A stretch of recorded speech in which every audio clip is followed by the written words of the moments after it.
Who was that, Matthew McConaughey motherfucker singing the national anthem?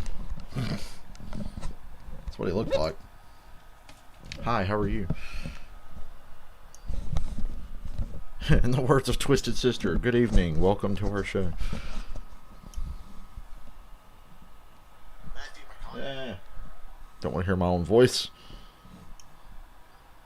I'll leave that suffering to the wonderful people who seem to show up here every week.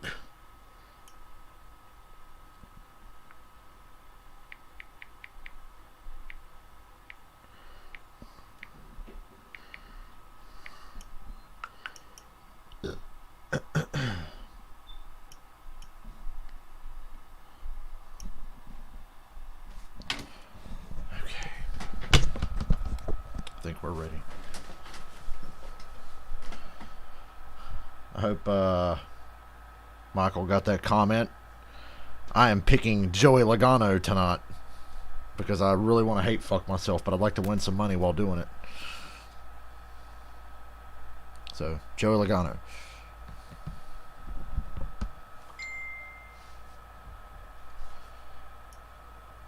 I always go for somebody a little lower down on the odds list to try to steal some money. Maybe it'll pay off eventually. Chase was the guy I was thinking, but he's like one of the top 3 favorites. So I said, let me just go down the list. I was thinking a long shot with Blaney, but then they moved him up on the odds a little bit. And I was just like, fuck it, take Logano. He's been more consistent than Blaney. Probably should have won here in the spring, but that's another story. But I'm glad he didn't. So if Logano wins tonight, I'll at least have a reason to be happy about it.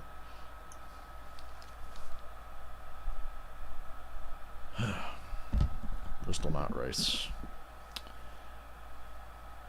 Save me from the mood I was about to be in before I got on here. Please.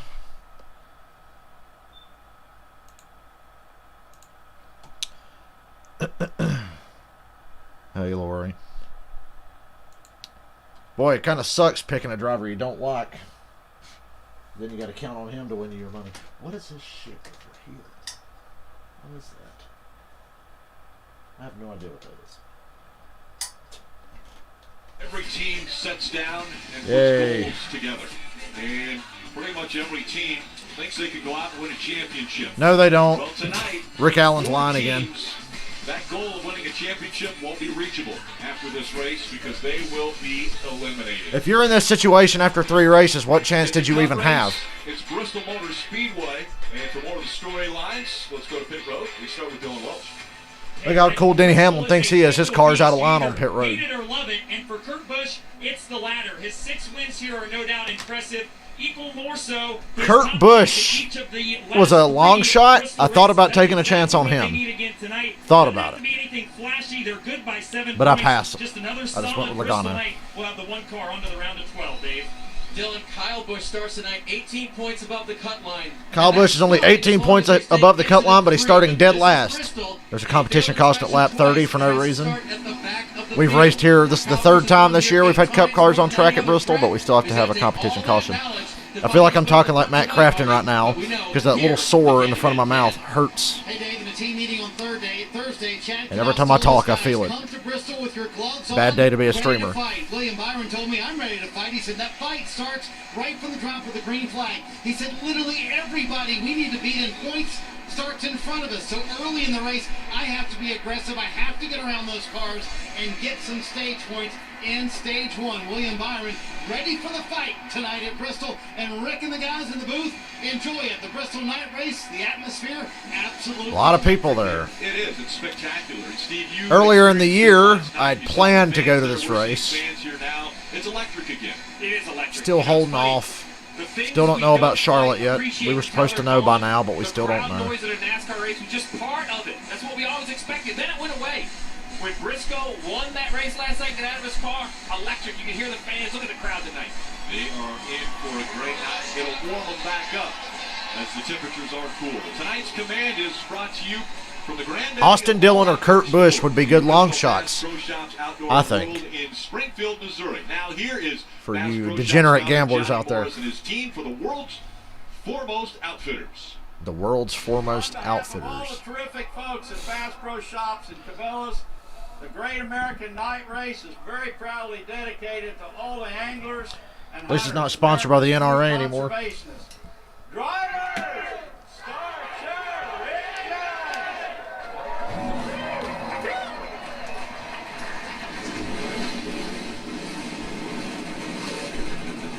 Hey, Michael, you got my Joey Logano bet? Sound of that right there. Engine's coming alive. Joey Logano. Harvick's ready. He's on to the next round. Unfortunately, that's my guy tonight.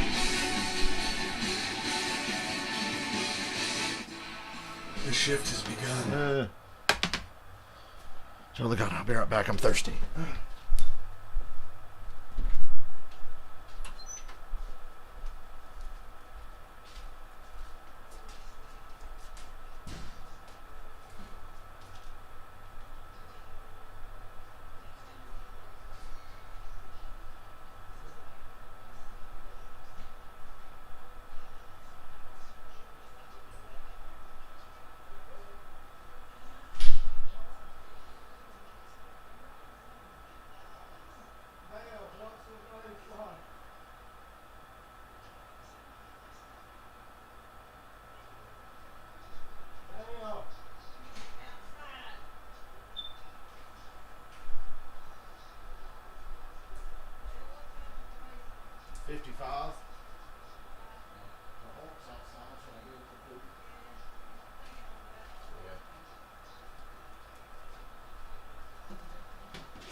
Sorry that took a minute. I'm back. So you're lucky. You get to put a little extra money on a guy with higher odds. Since I only get $1, I always take a chance and pick somebody lower on the list, you know. The official credit card of NASCAR. Perfect for race fans. I didn't want to pick Logano, but it seemed like a good bet to me. Historically low. Save money at rate.com today. And by Wendy's new pretzel bacon pub cheeseburger. Get yours right now at the Wendy's app. Well, take a look at tonight's starting grid brought to you by Wendy's. Up front, it's an old Penske first row. Brad Keselowski, who won here in May, also won last week, one of the hottest drivers right now in the Cup Series. Yeah, Mark Truex Jr., Kevin Harvick in row 2. Down there in row 4, though, Denny Hamlin, he'll be going to the back with his teammate of Kyle Busch and Eric Jones. You see down there in row 10. What's that weird flashing in the stands? Trips to inspection. William Byron. They're just people flicking their flashlights on and off. $10 if Joey wins. Yeah, I guess I'll take it. Stenhouse and Reese making up row 11. It's going to be crowded at the back. Bubba Wallace, J.J. Got an email from Sony today. This before, though, no practice. They promise we'll get our PS5s. Well, we damn well better. This is kind of normal, 4 or 5 cars going at the back. Cars starting to roll off of pit road, a unique pit road here where there's both pit road, pit stalls on the front and back stretch. As the cars are rolling, we're going to ride along with a few of them. Yeah, we got Bakersfield, California. I don't like the white numbers on the side of Truex's car now. Here's Kevin. Don't like that change. Point, North Carolina. Ryan Blaney with an Advance Auto Parts camera. Ryan Blaney and Matt DiBenedetto pretty much must win. Looks great right now, but in just a little bit. I'd give Blaney a decent shot at actually winning because he runs so good at Bristol. They just don't have the finishes to show for it. Front row, Joey Logano, the Verizon cam. I want to see some pissed off people tonight. We got to have a fight because there's fans there. We got to have people pissed off at each other. To be able to enjoy riding along with a few of these drivers tonight. Another great view will be with Rutledge Wood. Rut, I believe you found the fan zone. Hey, Rut. Not sure Look at Rut. He actually gets to go to the race. The Busch beers are flowing up here, not for me, of course, Rick, but so amazing to be back here with the fans. And we saw 30,000 fans almost come in tonight, but all week long they've been getting ready. Looks like more than 30,000. It looks like more people than were at the All-Star race, and they said that was 30,000. They've been really smart, really safe, knowing that we need to do the stuff that we need to do so we can get back to normal. But I'll be honest, we're never getting back to normal. Stuff looked tasty out there in the campgrounds. But we got to give a big hat tip to SMI, Marcus Smith, Brute Smith, Jerry Caldwell, all the teams that have worked so hard to get these fans back in here safely, grouped together, spread out. Guys, it feels different. It feels like what Bristol is supposed to feel like. I know the fans at home are going to feel that. Hopefully the drivers can feel that sense in the car tonight too, Rick. Thanks, Rod. And Steve, I teed it up a little bit. The cars now are on pit road, getting pit road speed, but a difficult pit road here. A difficult and a very unique pit road, a place where we have two separate pit roads, a front stretch and a back stretch. And under green flag conditions, you only run the straightaway in which you pit on. So if you're on the back stretch, you just enter off turn 2, exit off turn 3, so you only run one straightaway. That's important because that final stage could have green flag pit stops. Now under yellow, you enter off turn 2, you go all the way basically around the track. Regardless of where you're pitting, you have to run all of pit road. And I'm going to tell you, Rick, when we say enter off turn 2, you don't think that makes a big deal? It just jumps on you. If you get caught on the radio chit-chatting with your spotter, you can forget to communicate to your driver the plan, and turn 2 comes up quick. And NASCAR warns the drivers in the drivers meeting that you can't cut turns 3 and 4 under yellow because you could get caught for speeding in that area. Let's go back to pit road. Dale Jr. learned that the hard way in 2010. Rick, Alex Bowman is rolling off from the 8th spot tonight. 8th in points coming in, 27 above the cut line. Spoke to him just before. Funny how I remember everything that happened to Junior. Just playing defense on this race. Normally coming into these cutoff races, I'm having to make something happen. So a little bit of an interesting perspective. He doesn't like having to worry about what everybody else is doing. Just wants to focus on his race. He'll do that tonight. Feel like they got some speed in the race car, and again he'll roll off 8th tonight, Dave. Dillon, the pleasant surprise of the playoffs so far. Austin Dillon. Now, why? He's been here before 3 other times, but he's never looked this strong. Finishing 2nd at Darlington and 4th at Richmond. He's plus 36 in the cut line and eyeballing the next round of the playoffs, Marty. Eric Almirola is plus 7 to 8 coming into the cutoff race here in the round of 16. What happened to all those good runs Almirola was having before the playoffs? Feast or famine tonight. I know we'll have the performance in our car. I felt like we had one of the best cars here in May. What we cannot have, lack of execution. They had 2 mistakes on pit road here in the spring. That cost them. They got into a wreck. He said we cannot have mistakes tonight if we want to advance to the round of 12, Rick. Yeah, Marty, great point. As we were just watching the 11 get out of line and start going to the back, the 18 doing the same thing as well as the. So there you go, the cut line. William Byron 3 out, Custer 8 out, Benedetto 25 out, Blaney 27 out. Yeah, I think they're going to be okay. Kyle Busch 18 to the good, Almirola 7 to the good, Kurt Busch 7 to the good, Boyer 3 to the good. Everybody else you can feel pretty good about. There's only 3 drivers guaranteed to make it through tonight: Harvick, Keselowski, and Hamlin. Logano's in really good shape at plus 51, Truex plus 38, Austin Dillon plus 36. Competition cost at lap 30. At least it's at Bristol, so it'll be over quick. All right, let's listen in on. And everybody will actually pit. Kurt Busch scheduled to start 9th tonight. Appreciate all the hard work, guys. That's what it's all about. Nice, good, smooth efforts all the way through. Let's give ourselves a chance to win. Don't try to win it. Surprised nobody tried to take that Kurt Busch money tonight. The same guy who said he would wreck his brother if he could have got to his bumper here at Bristol. And drivers have said they'll be aggressive. Kyle Petty said the recipe for success: aggression and intellect. Cool. Okay, I'm not that enthusiastic about cheering on my bet tonight because of who it is. The cutoff race underway. We're green. I was surprised to see Harvick not in the top 3 or 4 on the list, but he hasn't run that well lately. By their incredibly godlike standards, anyway. Chase Elliott already jumping up on the outside of Martin Truex Jr. He's going to make that work. Yesterday, before the Xfinity Series race, they put traction compound down. DJ1 on the track. NASCAR decided they were not going to reapply that before tonight's race. And so what is down there was not reapplied. It is what was at the end of the Xfinity Series race is what they're experiencing on the track now. I wish the camera would cut back and Kyle Busch be in the outside wall. Right there.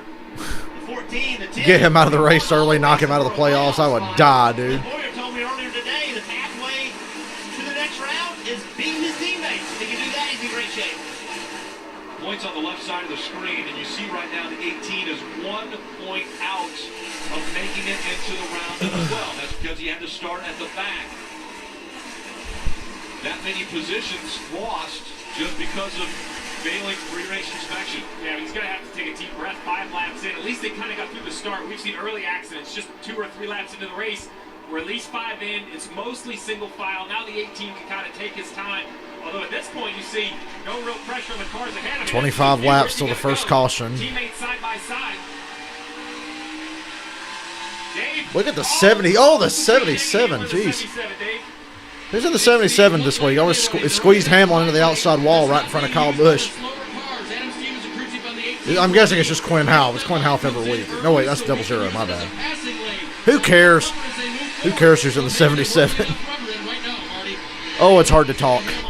My mouth hurts. The one advantage we have, we've already advanced. We don't need stage points tonight, so we can do opposite of what everybody else does in terms of pit strategy and work our way to the front. He said, I care about 1 lap tonight, lap 500. I'm going to be there and be able to win. Hamlin's so excellent at this racetrack.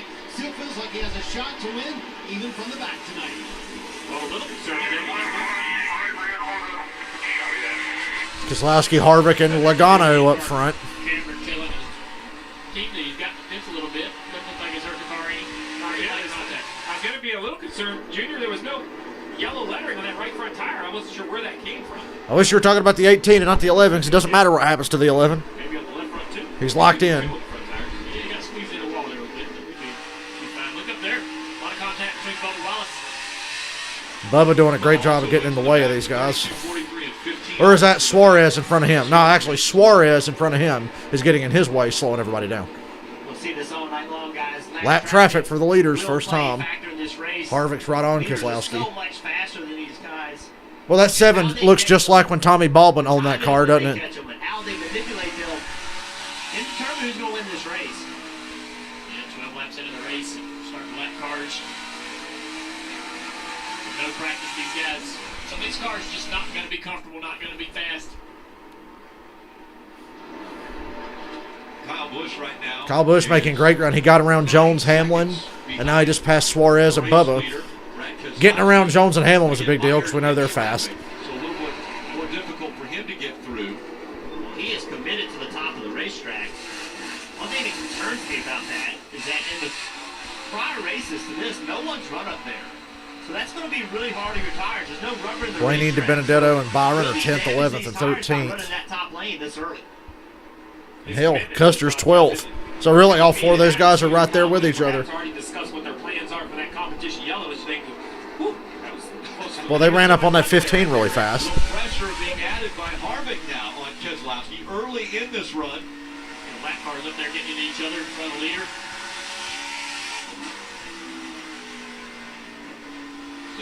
Look how loose Brad was in the center of 1 and 2. And they're running up on lap traffic. Brad's got to go to the outside of the 77. Harvick's looking to the inside. Oh, he's just going to follow Brad to the outside. Had no choice. He did that because there's no sense in jumping. Ooh, Brad loose. Wow, how loose he was. Harvick never touched him. Here comes Harvick for the lead. And Harvick takes the lead. And here comes my unfortunate pick, Joey Logano. Kevin Harvick leading. Harvick, Keselowski, Logano, Elliott, Truex. Round of 16. When they come back, it'll be about time for that dumbass competition caution bullshit. Boy, I hope y'all are having a better day than me. This shit in my mouth hurts. It's not getting any better. Well, 2 of them are gone, but the one right inside my mouth, that stupid canker sore bullshit. I'm going to say that it's stress-induced, even though I haven't been stressing over anything. I don't think I've been stressing over anything. God, that shit hurts. It's just constantly uncomfortable.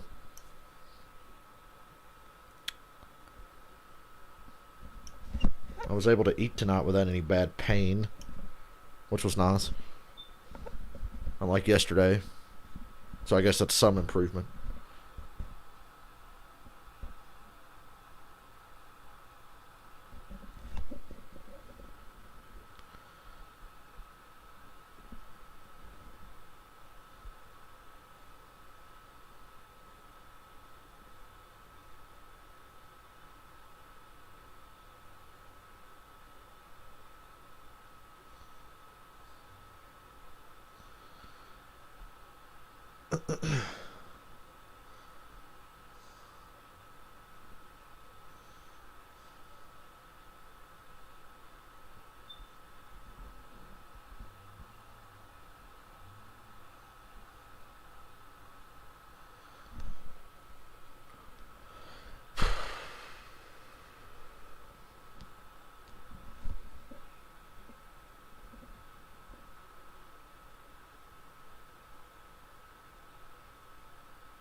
Ew, who eats oyster stew for dinner? It's gross.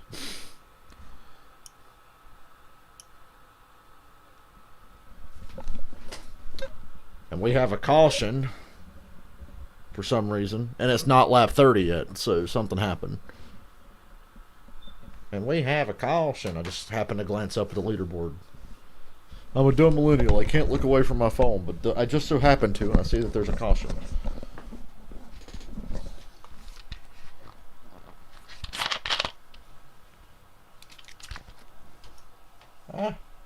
Jeff, I think he's just biding his time, being patient with what looks like a little bit of an ill-handling race car. It's Ricky Stenhouse Jr. Heavy contact on the front of the 47. Again, like earlier this year. He's got, looks like he hit the inside wall like he did back in the spring race. 30. Stenhouse Jr. was running 16th, but didn't make it to the competition caution. And look at this one, Terminal. And now he is the competition caution. Well, that's going to be disappointing for JTG in the 47. Bristol, one of those tracks where Stenhouse, his name just comes up. You expect him to run well, somewhere inside the top 10 or 15. I know they had a lot of hopes, and obviously some heavy contact. His day is over. Jimmy Johnson. Door to door with Jimmy Johnson. Oh, he tried to take him out. Well, that's what it looked like he did. I don't know. Racetrack, and I don't think that Either that or Jimmy came down and didn't know that Ricky was there. Right there. Oh, yeah, Jimmy was just trying to get around a lap car, and he turned down and clobbered Stenhouse. 2 Bristol races in a row. Stenhouse gets wrecked by Jimmy Johnson. I would love to hear that from the spotter of the 48 because it appeared that the 47 was. Wow, he is really on fire. Yeah. Ricky does run really good here. He had a very fast car last week at Richmond. Had a few mistakes. He feels like that was a great run. I think they were expected to have another quick race. See how far behind the leaderboard is, or far ahead the leaderboard is. There you go, Rick. There's Bristol. To my NBC app. Right there. The AMR safety team on the track helping out. Poor Stenhouse, you can just see it in his eyes. And we mentioned earlier how fast things happen. It happened just that quick for Ricky Stenhouse Jr. Feels like he's But no implications. ready to end his race tonight. I was going to say, there was a debate going on in that helmet. Do I go say something to Mr. Johnson? It's been a frustrating year, too, right? I mean, it just adds to what's going on. Look like Jimmy's got a flat left rear. It looks a little soft. Good thing the caution's out, but that left rear on Jimmy's car looks soft from that. Hey, spotter, Earl told Jimmy that he was there. You just heard the radio. He said inside 47.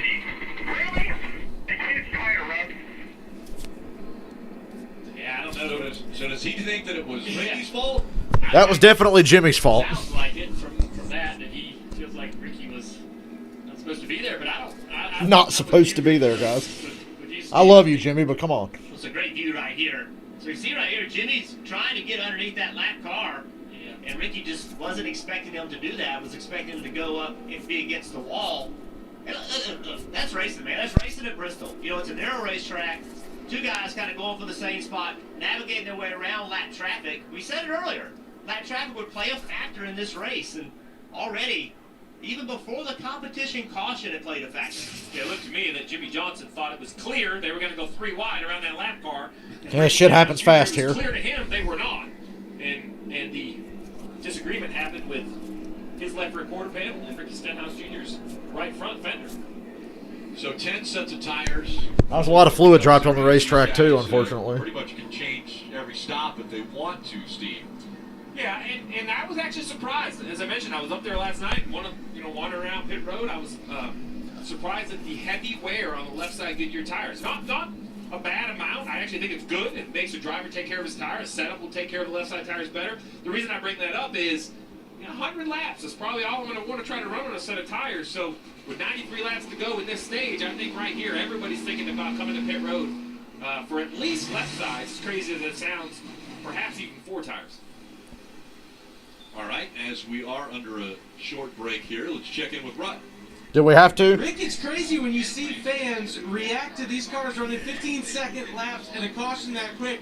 We always talk about Him talking with that mask on is just so disturbing. I think all these fans that made those sacrifices to get back out here tonight, the graduated entry, all those processes, they are loving it. It's so loud, you feel every single lap. Guys, I wish y'all could be down here with me. It is amazing here at Bush Banks and Beers.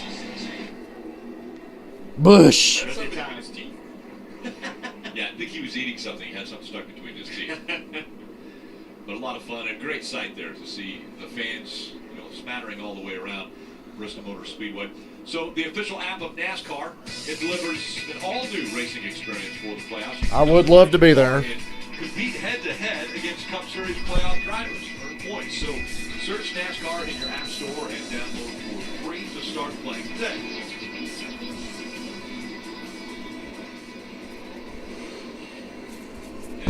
We're not going to red flag a 500-lap race, so they're just going to ride around for a little bit. Pit road's open. Yay. Everybody pitting, obviously. Take the chance. Something about that Bush beer scheme under the lights looks so good, doesn't it? Look at Harvick's car. It's all shiny looking. On late exit in the rear of the race car, 4 tires and fuel for Kevin Harvick. A little bit further up pit road, his teammate Cole Custer is reporting as well that he is just a little bit tight from the center of the corner off, wrench in the right rear, chassis adjusted, 4 tires and fuel. Dave. Bottom of the screen, you see Kyle Busch up to the back of the field to 19th position, utilizing that high groove. The car was a little bit free, but he said, I like it, leave it. 4 good years. Busch, Kyle Busch held in his stall. He can't get around Daniel Suarez to get out. Well, he's going right back to where he started. He said, my car's a little bit too free. He's on the top of your screen, but I like it. As the run goes on, I think we're going to be pretty good. Matt DiBenedetto, did he take 2 tires? He sure did. Matt DiBenedetto, new leader. 2 tires for DiBenedetto and Reddick. Keselowski 3rd, Logano 4th, Harvick 5th. I mean, getting 10 stage points won't hurt. They're not mathematically eliminated where they have to win to get in. It's not quite that far yet. So yeah, get the stage points if you can. You're gonna have like 85 laps to hold on 2 tires. So I don't think that's gonna work out very well.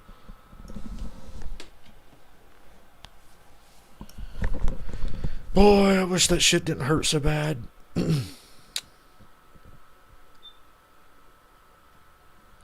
Every day I wake up, I'm like, please tell me it's going to go away. Because it usually goes away, and you wake up the next day and you're like, oh, I'm better. But nope.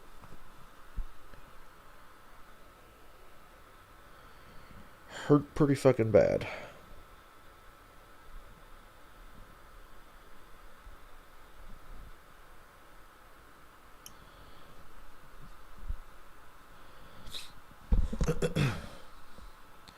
Shout out to T-Mobile. My data's actually been worth a shit the last few days.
Boy, there's just nothing going on right now.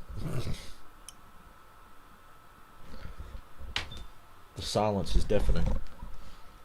You tired one. But, hey, Matt DiBenedetto and Tyler Reddick are up front. That inside line. So we saw the troubles that Kyle Busch had on pit road. Let's listen into the radio how they discussed it. Sure, this will be good. Anybody want to tell me they couldn't get that hooked out? Sounds like that engine dealing. Paying off. Yeah, no kidding. We tried. Kyle Busch is taking a shot at the 96 team. There you go. I think they picked that pit stall because they didn't think the 96 will be on the lead lap by the time they pitted. But Suarez is actually on the lead lap. Believe it or not. Hey, Janet. Janet, we've got money on Joey Logano tonight, unfortunately, but it felt like a good pick to me. He was running 19. He followed up from the back to 19. Lost 6 spots through that exchange. It couldn't get much deeper in the box as far as Suarez goes. Yeah. But you could get a little closer to the left. But we got that as a right front, changing tires on at 18. You don't want to run over those guys that got the right. Ah, Bristol, the birthplace of the choose rule. It's really difficult getting into the pit boxes. Trying to give the room to the guy behind you, giving yourself room so you can get out. It's very difficult to do. You pick that box thinking, well, we're going to... DiBenedetto, Reddick, Harvick, and Keselowski up front, followed by Truex, Logano, Austin Dillon, and Chase Elliott. Driven into his box, through the 48's box, probably had a nice clean exit, even if the 96 drove in, but because of that penalty, We'll see if picking the outside line is going to work. It was the best lane for restarts last night, but it's still early. It looked like the inside line was the dominant line. But boy, DiBenedetto just took off.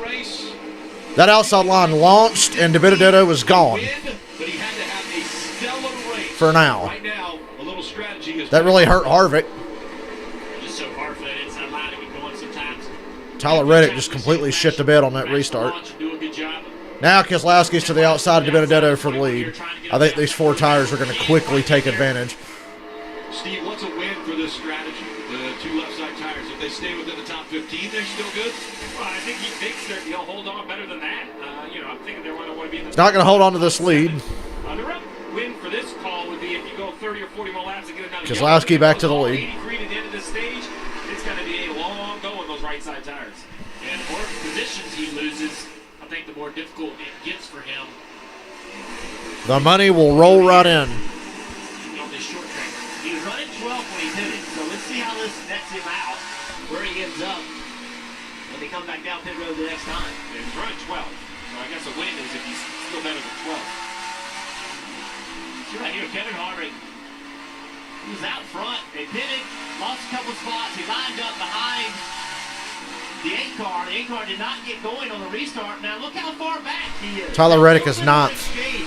And Harvick is all the way back in 10th because he had to restart behind him and he got stuck. And look what's in front of him. This is what's so difficult about Bristol. Now you got to fight your way through all this.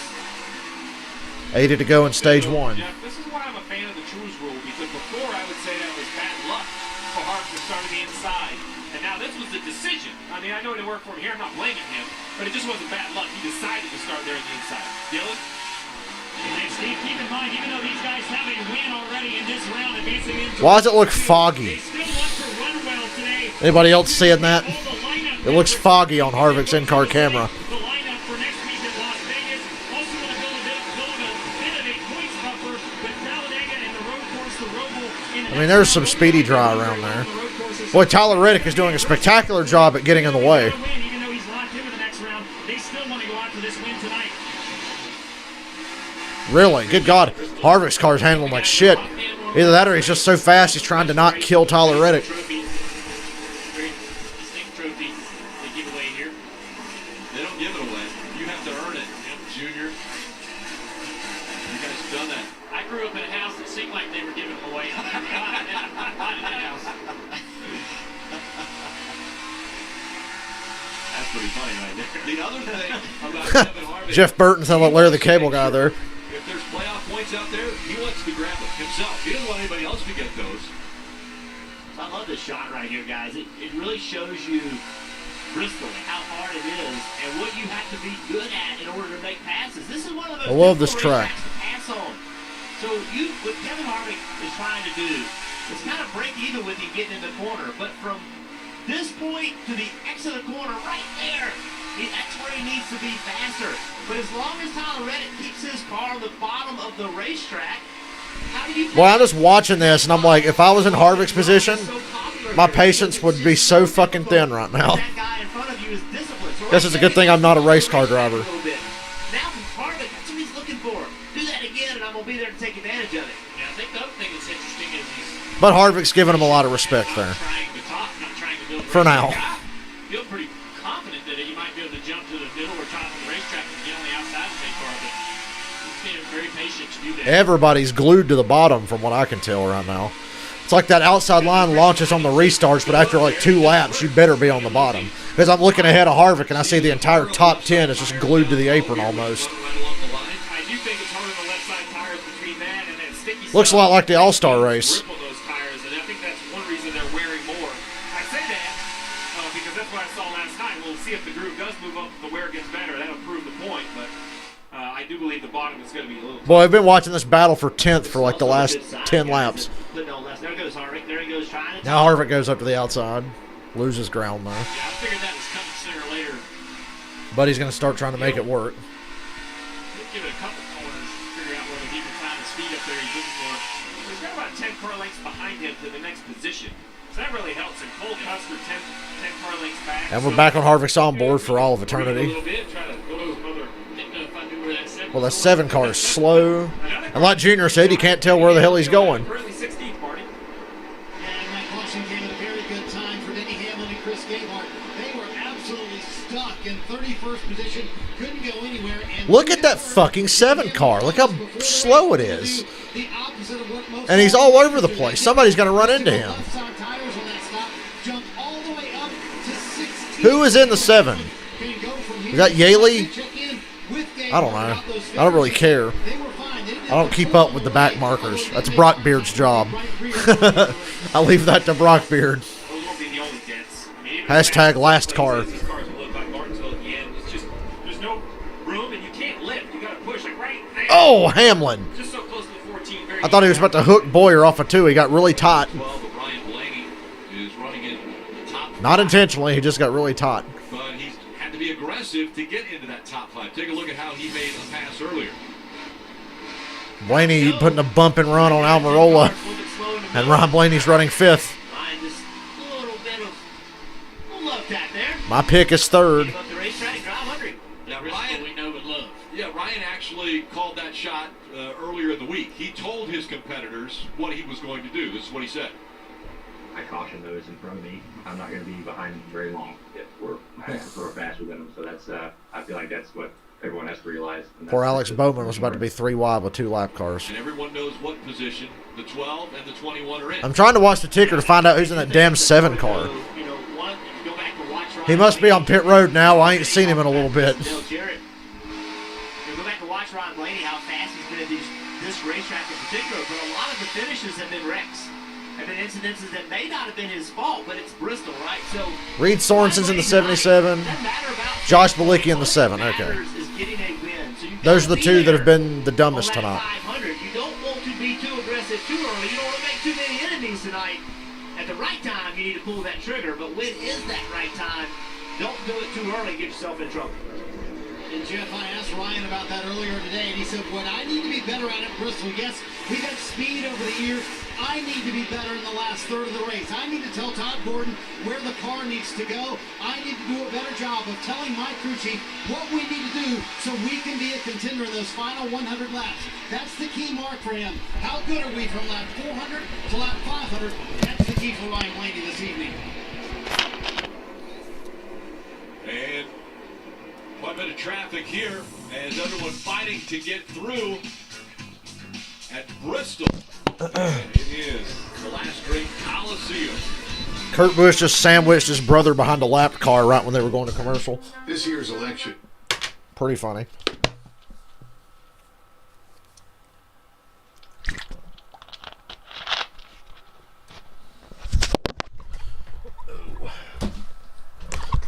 Sony, you better be telling the truth. There will be plenty of PS4s for everyone, not if the bots buy them all. My question is, where do people get the money? They just get a new credit card every time they want to buy another system or something? That's how Kevin Smith financed his movie career. He said he just got a shit ton of credit cards, maxed them out.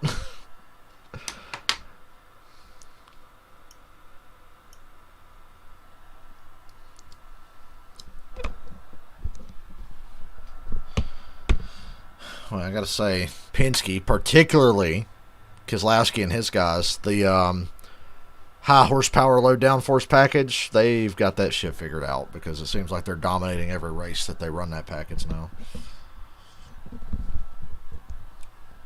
Which means Brad is probably going to steal Harvick's championship at Phoenix.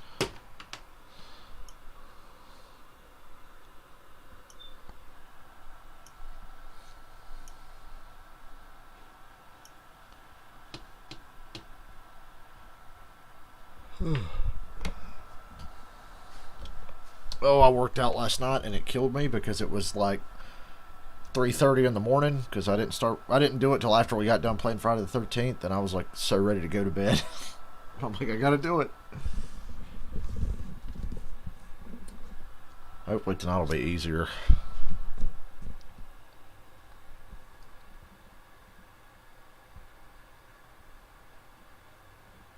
And then it's football all day tomorrow, just like last week. Wonderful time. Unfortunately, next week, NASCAR goes to Las Vegas. Ugh. We're on such a good run. Darlington, Richmond, Bristol, Las Vegas. But then we get Talladega and the Charlotte Road Course. Keselowski still leading by a good 2.5 seconds on Matt DiBenedetto. Very surprised that DiBenedetto is still in second. He was able to get by Matt DiBenedetto in that 21. He hasn't put a lot of distance between himself and that number 21 car. Yeah, he has. He's like 2.5 seconds ahead, dude. Pretty good call. So you would have to say Greg Irwin. Although Logano is starting to put pressure on DiBenedetto for second, but not much. He's there, though. It was a great call. It was an aggressive call. Kyle Busch is up to 12. Jeez, he's almost in the top 10. We talked about, hey, you got to win. So you got to call the race like you got to win. You can't just hope it's going to fall in your lap. Even if it's wrong, all right, you reload and try it again. And Matty D, great restart, got the line, and kind of what I call Jeff, kind of like stop the bleeding, right? Like he knew he wasn't going to get the lead or keep the lead, but once he got past, he's just driving within the 45 to go in stage 1. Hold on, DiBenedetto.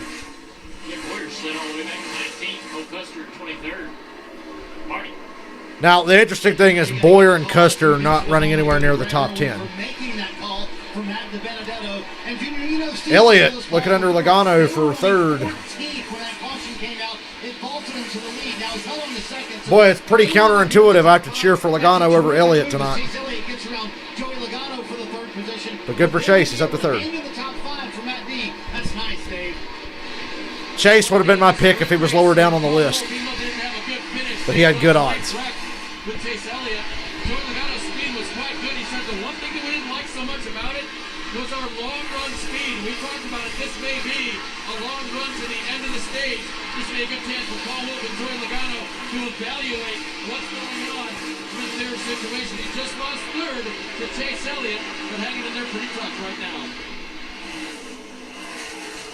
Talk about the guys in the front hanging in there tough. One guy that's not hanging in there at all. He's on full-blown offense, and that's the 18 of Kyle Busch. Kyle Busch is in the top 10. He's not. Since the restart, get locked in on pit road. And I'm going to tell you, we didn't know if the stage was set. We didn't know if the long winless season was going to get under the skin of Kyle Busch. We didn't know what was going to happen tonight. But if the other 400... Surely, between 3 Cup races at Bristol this year, Kyle Busch could figure it out. These competitors are going to have He's been blaming the lack of practice for their lack of winning. Bristol, a place that he's had so much success. I got Kyle winning this race, but he is running that high line, and I think more cars will find that. I was hoping he'd be low down on the list so I could steal him, but nah, they still had him high up on the list even though he hasn't won all year. What he's doing, I mean, sure. So Kyle Busch or Chase Elliott's who I wanted to pick. Fastest car on the track. Where is he running? And they're all going to go up there and find that speed as well. And that line that he's running, getting a little darker. You can see the rubber being put down on the racetrack up where he's running. Want to see who is on the move, brought to you by Credit One, and of course, the biggest mover, Kyle Busch, currently running in the 9th spot. So he's already up into the top 10. Started 37th after their issues with inspection earlier. Chase Elliott up on DiBenedetto for second. Teammate Blaney putting pressure on Logano for fourth. Go to the back. He's only 17. It would be crazy if somehow Blaney or DiBenedetto pointed their way in. It's not an impossibility. And Rick, this race run is now 49 laps old. The beginning wasn't so good for Kyle Busch. He kind of got boxed in to the cars around him. But boy, once he got going, he passed like 6 or 7 cars in 6 or 7 laps and has been on a tear all the way up to 9th position now, keeping an eye on him in that battle for second on the left.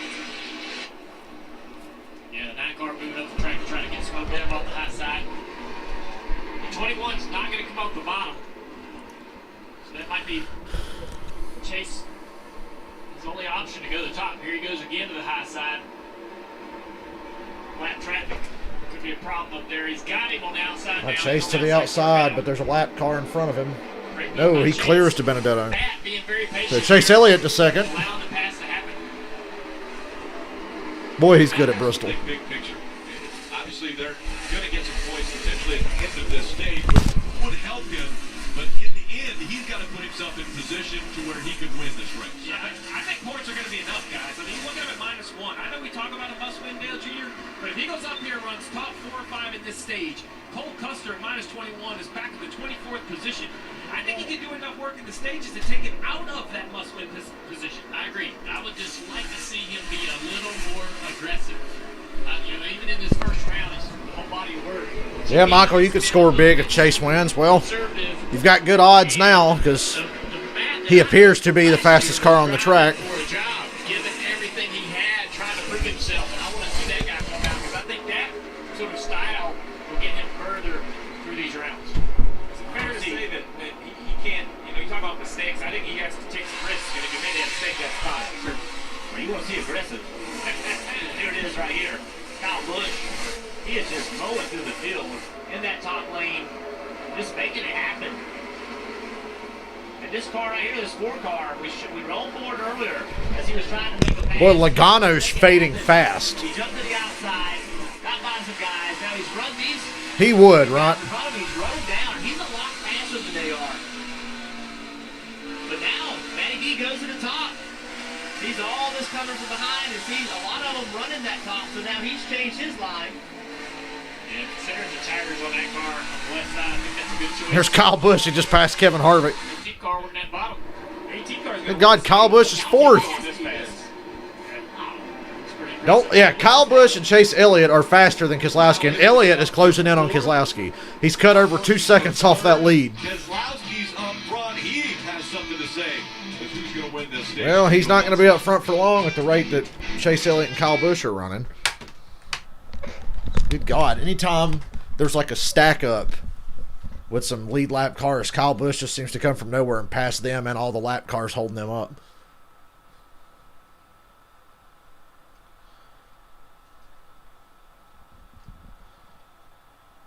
Hey there, Ozzy.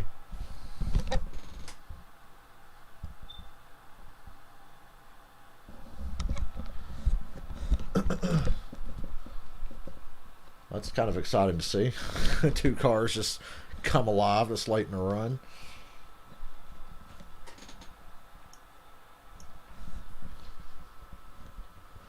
Oh, I got to work out tonight and then hopefully be able to sleep. Unfortunately for me, I slept till about 4:30 today. So, sleep tonight's going to be a struggle. Maybe that workout will do me in. I can just knock out. Now, I'm sure I'll think of something to do. Usually when I need to sleep to be up in the afternoon, I'm like, gee, I could do this right now, and then I won't be able to sleep. DiBenedetto's finally fell off. He's all the way back to 7th. That happened really fast with Busch passing all those guys.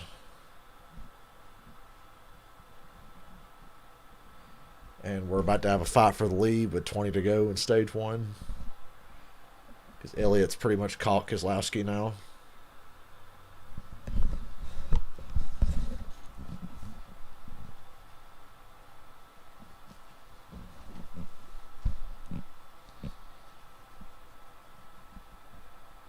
Whoa, Ryan Newman just really slowed up Keselowski, and Elliott's to his inside for the lead.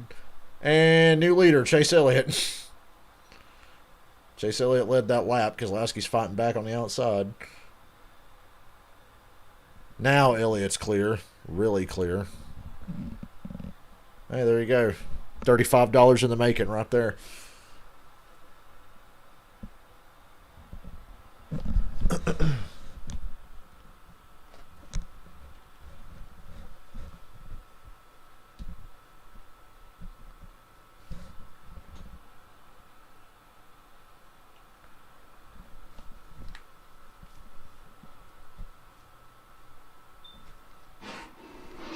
That was a lot of shit going on during that commercial.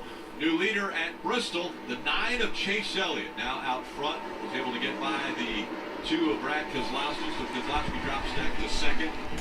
And Brad Keselowski, Ryan Newman not doing anyone any favors. Ryan Newman drives back around the leader car. Ryan Newman. Keselowski's struggling here on the long run. Yeah, it's almost like he's worn out his left side tires or something. The last couple laps, he is just completely off the pace.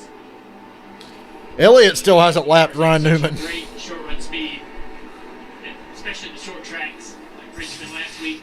He's working on it. Even in the Xfinity Series last night. Kyle Busch to second. He just flew around Keselowski. Good God, man. Kyle Busch is incredibly fast right now. He has to clear Ryan Newman. If not, this 18 car is going to come right up. Ryan Newman's going to help Kyle Busch win this stage. Now Chase has got by Newman. 12 to go in the stage.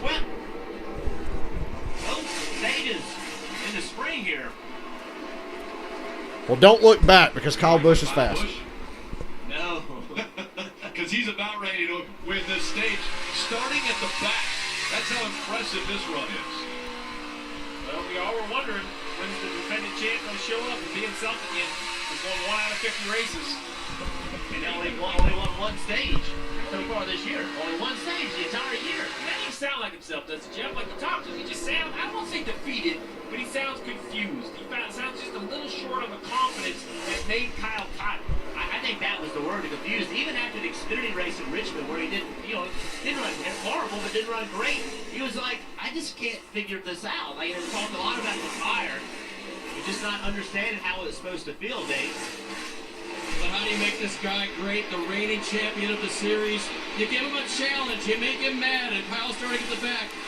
There's a way to do that. Talked to Ed Stevens, the crew chief, after they failed inspection for the second time. He said, we'll probably have to give up stage 1 points altogether, stage points. But he said, it's not impossible.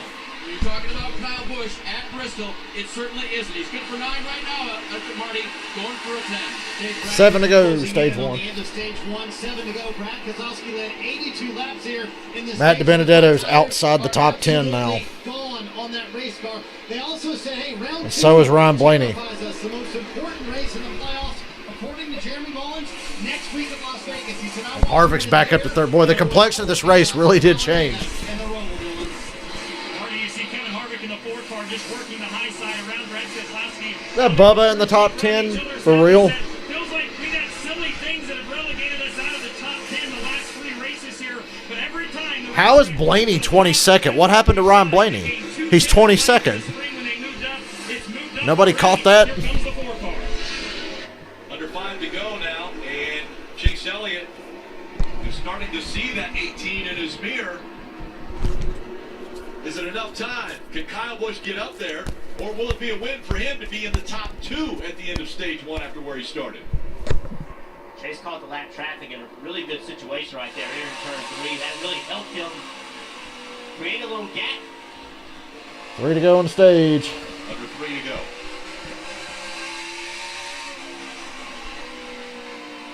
Everywhere Kyle Busch goes, there's a fucking lap car. 2 to go. I think Chase will hold on here. There's just a wall of lap cars between Kyle Busch and Chase Elliott. What a run it's been, though, for the 18 team. Well, now he's got a big shot with 1 to go here. Nope, he can't get a... Wow, Corey LaJoie's really hard to pass. Looked like Chase Elliott may have had some contact. Did he? I didn't see that. Looking for his 3rd straight stage win at Bristol.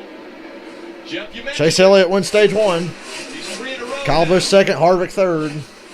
Alex Bowman 4th. Good points days for the 2 guys I care about the most right now. Right side tire is just finally finally I'm sure Logano ends up ninth. Hey, Bubba Wallace, top 10 on the stage.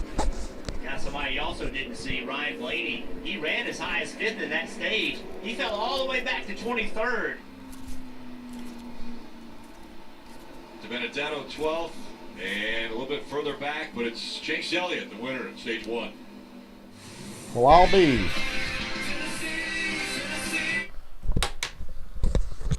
It's only the end of stage 1, but I already feel like I made a bad choice.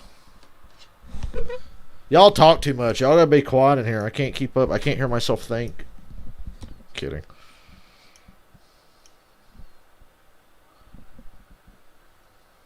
Corey LaJoy gets a free pass. No wonder it was being so hard to get by. Oh, jeez.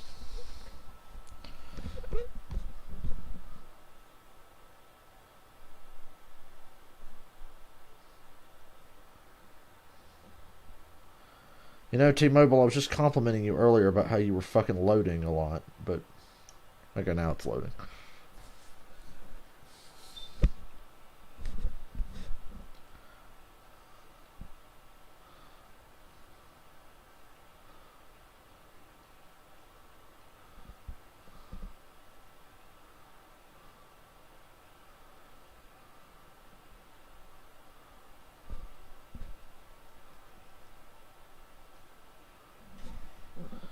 I think Kyle Busch is going to win this race. Just a gut feeling.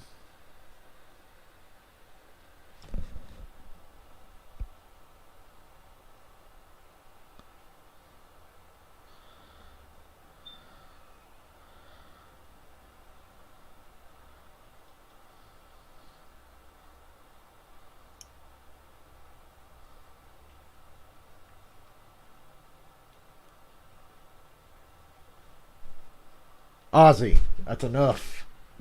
Jesus Christ. That's enough.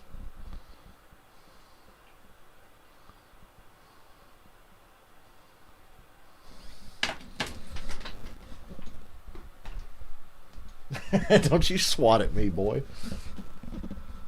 I'll swat back. Spicy crispy chicken sandwich. Grab it with spicy nuts. Ozzy's getting mad at me.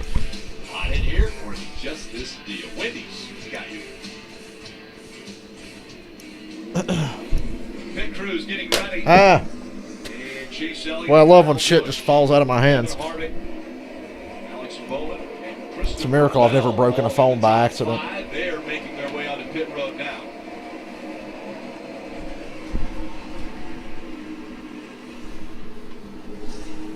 Dylan.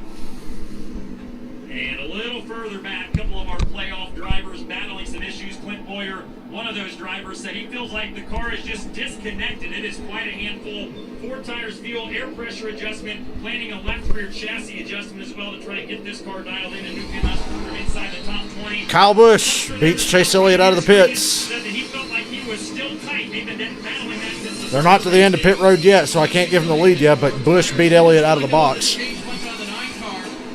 this point, so they left it pretty much the way it was. Stage 1 winner came into the race, 28 points to the good. Those 10 points will help, Marty. William Meyer, top of your screen, said a little tighter this run. The bottom went absolutely away, just could not get it. And it'll be Kyle Busch, Chase Elliott second, Kevin Harvick third, Alex Bowman fourth, Kurt Busch fifth.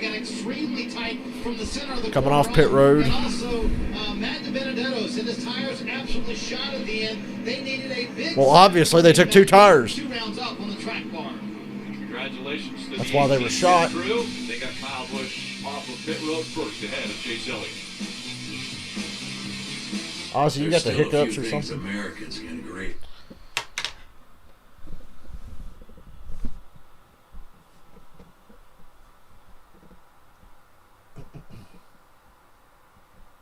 I think Ozzy's got the hiccups. He's laying there trying to sleep, but he keeps jerking. He's like,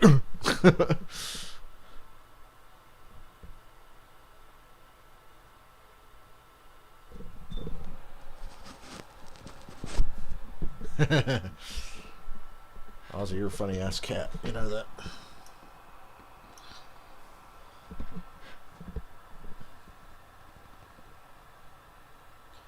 You know, Bristol's another track that really does not need stage cautions. You don't need planned cautions at Bristol. You're going to get plenty of, like, organic cautions.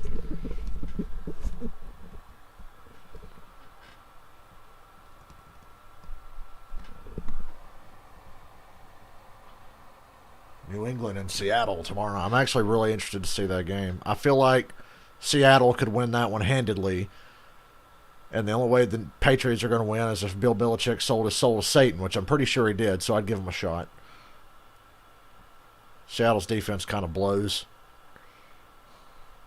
But Patriot offense ain't exactly going to set the world on fire this year.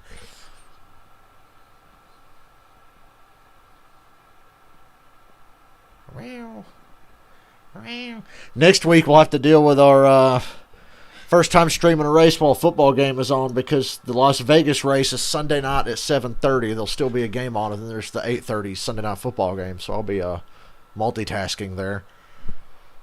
Primarily focusing on the race, but I will be watching the game at the same time. If the race gets really boring, we'll be talking more about the game. Matter of fact, what is next week's Sunday night game? I don't even know. I know this week is New England and Seattle, but what's next week? We'll find out right now. Schedule. Football on NBC. Cam Newton to the Patriots are going to visit Russell Wilson and the Seahawks. Coverage If Decker's going to run any more truck races, I don't know, but hopefully her Instagram doesn't disappear anytime soon. So next week during the last... Ooh, boy. Rutledge. Packers and Saints. Wait a minute. Are you still... It's going to be really hard to watch a Las Vegas race because I know I'm going to be paying more attention to the Packers and the Saints next week. 30,000 fans here tonight, and there are so many special fans. One of those I want to mention is We'll see. Michael Palmer. A lot of you will remember seeing him on Lunchtime Live with Michael. How about the Monday night game next week? Baltimore and Kansas City? My God. Jimmy Johnson fan. Well, he wanted to bring his son to the Michigan race. They weren't able to have fans there. He is an ER nurse in Michigan, frontline work. Well, guess what? He brought his son here tonight. Jimmy Johnson helped get them tickets. He's saying what an incredible time they've had, especially that first run, the excitement we saw there with Ricky Stenhouse Jr. But really special night for them. Why does that kid's dad look like Jimmy Johnson? Appreciate that, Rut. Well, welcome, new people. You're just in time for stage 2. Kyle Busch, Alex Bowman, Joe Logano, Chase Elliott, William Byron, and Kevin Harvick up front. Back to 6. Check out the left front tire off of Kozlowski's car. There is cords. Around the left front tire, there's more cords as he's spinning around. So heavy left side tire wear tonight. Really very worn out during that run. And Steve, it's not good as a when you pull that off as a crew chief, is it? No, not good, but you know, you guys mentioned it. The Penske cars are known for their short run speed. So I'm not surprised that the Penske cars are the hardest on the front tires. We'll see if it gets better is the real question. You know, this track, normally the wear gets better. Yeah, pick Logano, so say what you will. So important at the end of stage 1, top 10 receiving. So yeah, Chase Elliott won stage 1, very important. Looking good now. The top 10 with Christopher Bell and Bubba Wallace finishing up in the top 10, but all the rest of them getting stage points. And Joey Logano has clinched a spot into the round of 12 because of his finish in stage 1 and the amount of points that he has now guaranteed. Yeah, Alex Bowman. We didn't talk about him a lot in that stage, but he's got some good speed in that car. Christopher Bell driving up there, like you said. Bubba Wallace finished 10th. This top 10 here at Bristol. Another fast car here tonight. See the field approaching the Geico restart zone. The top 2 off of pit road. There we go. Decided to take the top lane. Busch, Bowman, Logano, Elliott. Great launch by Kyle Busch. He'll probably lead every lap now. Not so great for the 9. He'll be fine. He's in the right lane. Alex Bowman through to second, though. Way to go. Got such a poor launch. Allowed him to get into second place there comfortably. Interesting, Kyle Busch. He's taking that run at the bottom. Somebody else right in the bottom of the racetrack. Kyle Busch leading the race. Nobody where he wants. He's in the middle lane. Well, unfortunately, my dreams of Kyle Busch being eliminated in the first round have pretty much come to an end. Looked like Blaney and DiBenedetto were going to have a promising stage 1, but they ended up both being well outside the top 10. You see the points as they run. My God, Kyle Busch is leading the Cup race. Just outside of the playoff picture for the round of 12. Cole Custer, 21 and 12. Those two struggling, didn't get playoff points. Now in more of a must-win situation than they were to start the race. Held that 95 car. Ran really well early, got stage points, had a bad pit stop, lost some of those spots. Now, back to work. Got to get those spots back. Trying to go to work on the future teammate.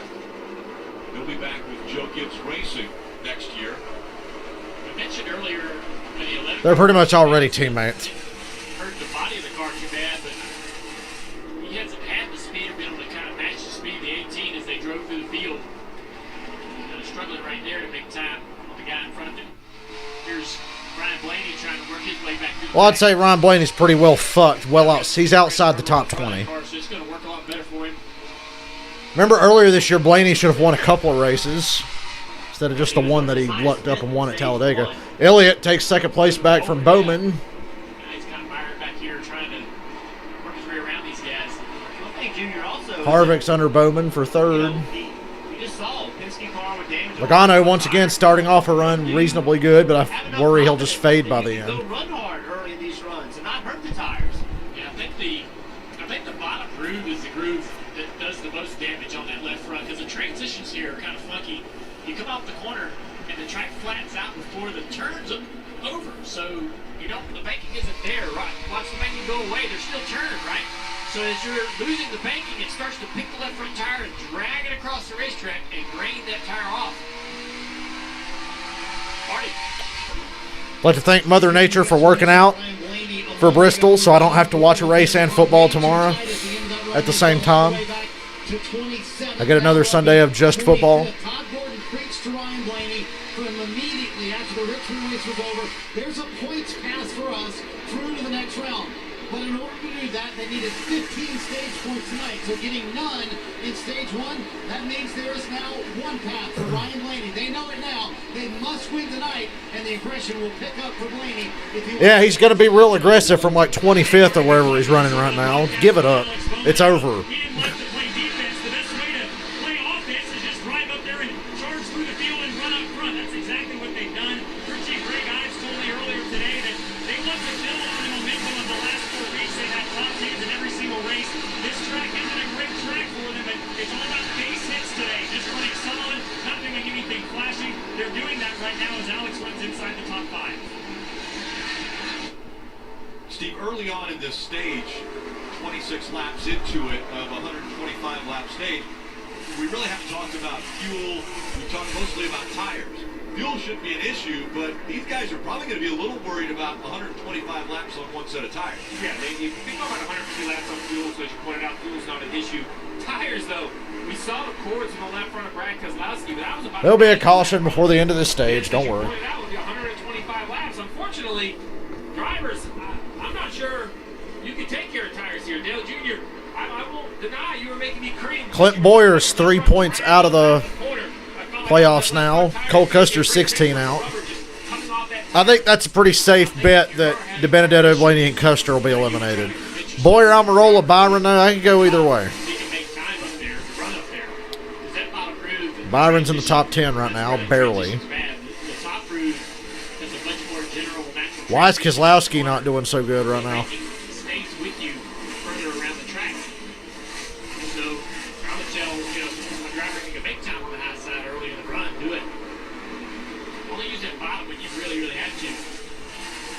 Dylan, we see Kurt Busch up to the 5th spot now. Is he happy with his car and the performance? He is now. He wasn't at the start. They were super free, but they came down that last stop at the end of stage 1, made an air pressure adjustment. Car has come to life. Bert said he's really good on the top, was tight on the bottom, but that air pressure adjustment has brought the car to life on the bottom as well. Matt McCall talked about how much of an opportunity race this was for them. Well, they didn't need it necessarily to advance to the next round of the playoffs. The optimism was very high. Kurt obviously loves this racetrack. That's infectious amongst the team. They were all really excited to get here and see what Kurt can do. They're having a really strong run so far. He fell back and he is carving his way through his field now as he's up to 5th. Running in the top 5, chasing after his brother, Kyle Busch, who is up front. Still the same up front. 6/10 of a second lead. Been a pretty uneventful race so far. Presented by Wendy's. Plus, I can barely talk without getting a real shot of pain. Ow. See? Probably should have took today off. But it just wouldn't make sense at this point in the year to be like, you know what, I need a race off. I'm going to take a cut race for myself. Although, like I said, the cut race in the next round, you might not see me because I might be at it. I might be at Charlotte, so we'd have to miss that one.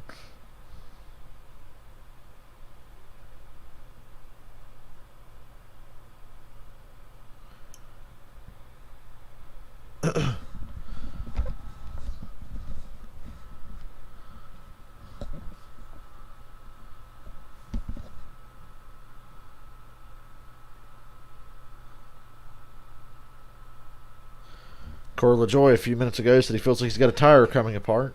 Well, that was a few minutes ago, so looks like it didn't come apart.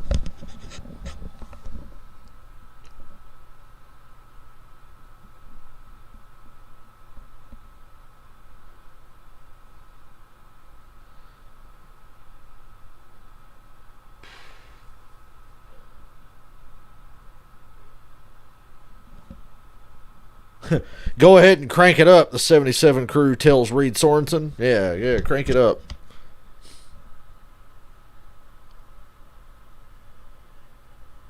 All right, Danny, he's dropping the hammer.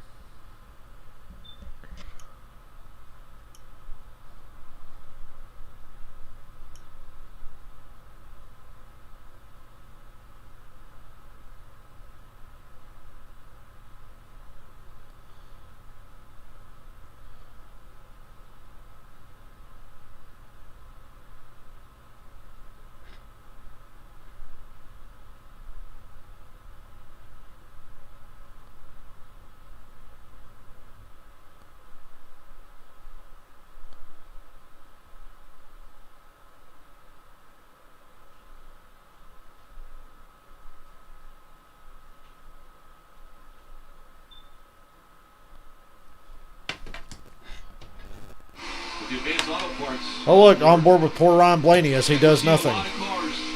Hey, where's Austin Dillon running? Running up high and then having that straight run off, or just running the high line? Yeah, right now, Blaney really loose with an exit of the corner right there. Guys, I feel like Blaney could totally race his way in. By the way, Elliott's closing in on Kyle Busch a little bit. Went to commercial, it was 7/10. Now it's down to about 3. You could run in the corner like this and then turn and leave really low corner exit. Then that kind of goes away and you have to exit on the top. Right now, the track's just going through a big... You're allowed to sue me if I miss a cup race? Well, technically, I won't be missing it because I'll be at it. Just unable to stream that day. Good in that dark area where the rubber's been laid out on the track, and some guys, cars will be tight or loose on top of that rubber, so you have to kind of cross it, straddle it, run under it.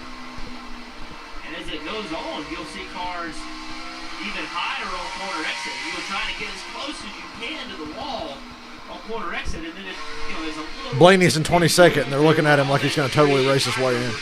Built up. You get into that, you get that on your tires, you hit the wall, so that'll continue to move up the racetrack, I'm sure. Yeah, it's a funny thing that the higher you go, there's a little more speed. Looks like Austin Dillon's luck finally ran out. He's running about where he belongs. Gonna make it to the next round, though, so good for him. Fuck. Next to those marbles is the fastest way around the track. And Talladega's in the next round, so Austin Dillon's got a shot to go far. And all these guys at one point or another are going to... But it's going to take Talladega to get him there. It's almost like there's a little hole in the wall, if that makes any sense. So right on the exit of the corners, the wall almost goes to the right a little bit, and it tempts you to go up there, but that's where all that debris gets built up. Hadn't quite got there yet, but it's heading there. Blaney running in the 21st position right now. He's got Austin Dillon right in front of him.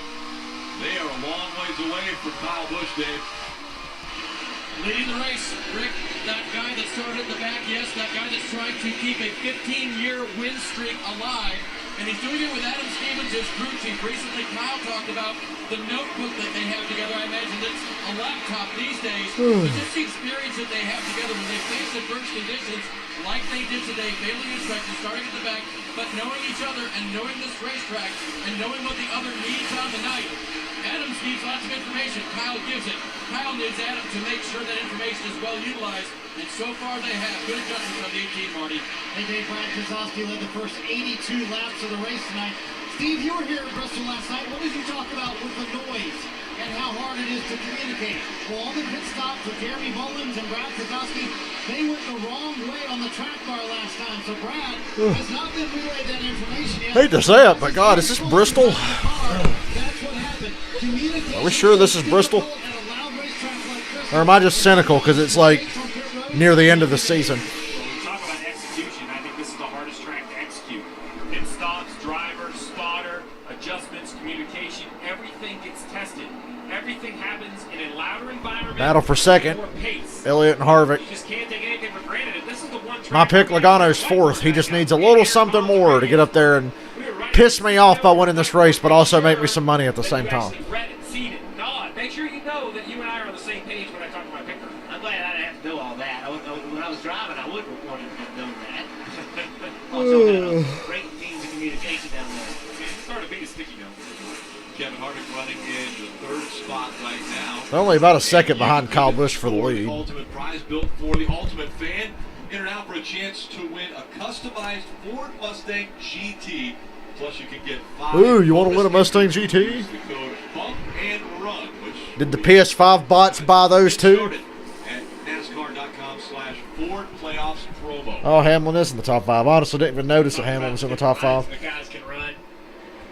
One unique line that I've always noticed about Kevin Harvick when he runs the top. Right here, but when he runs the top, Jimmy Johnson's 11th. Hello. Jeff, how most drivers like to open up or get wider on entry, get closer to the wall. When Harvick runs the top, he kind of chops that entry like almost a car length and goes in way deeper than everybody else. And up to the top of the track in the center, right there, and then turns. Could be lap traffic, but Elliott and Harvick cut 2/10 off a boot. Well, there's Ryan Newman. That probably explains where the 2/10 came from. Matt DiBenedetto to pit road.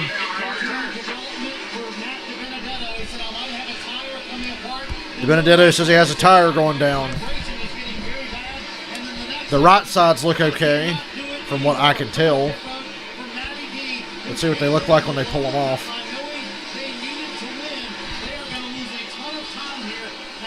That right front looks really wore out.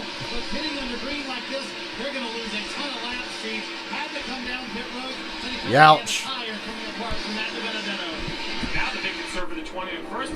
Did anybody actually give DiBenedetto a chance to win tonight? No. Look, guys, I got to tell you, and this is between us because we're friends, Matt DiBenedetto is nothing special, okay? I like DiBenedetto. I want to see him do well. But can we stop pretending that he's actually that good? Because he's really not. He's nothing special. This has been your public service announcement that Matt DiBenedetto is not that good. He never has been, and he never will be. He's just aight. He's okay. He's like a step below Jamie McMurray, because even McMurray won some fucking races. Has him right now is the problem when you have a problem with. Hey, Michael, to be fair, everybody said Dylan would not make it to the second round. While everybody's just flying around you. Everybody thought that. There in 16-second laps. And you come down But like I said, hell, Talladega's in the second round. Now he's got a shot to go to the third. So Matty Diaz right now, 3 laps behind. get out from in front of the TV, cat. So you mentioned a 16 Lay down. lap, and you have to go 30 on pit road. Marty. Once again, Matt DiBenedetto is not that good. Literally only made the playoffs because Jimmy Johnson had coronavirus. Okay.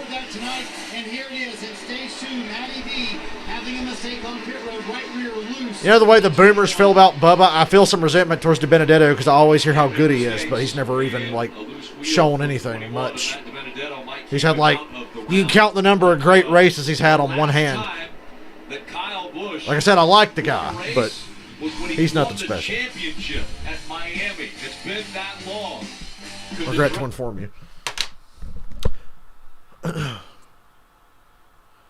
He's never even won a fucking Xfinity race. He couldn't even win driving for Gibbs in Xfinity. I can't knock him for trucks. I'm pretty sure he never ran trucks. But jeez,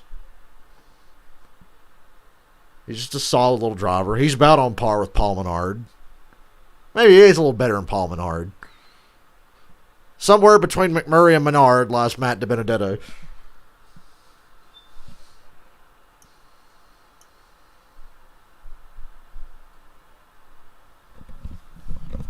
I hope he stays in the 21 now. I hope he doesn't get shit canned after a year. That'd be kind of lame if that happened again.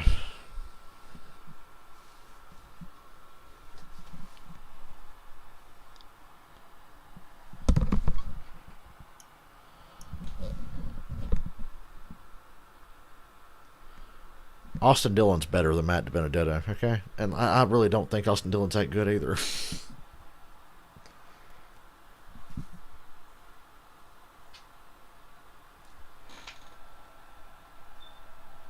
Hey, Oz, what do you got here?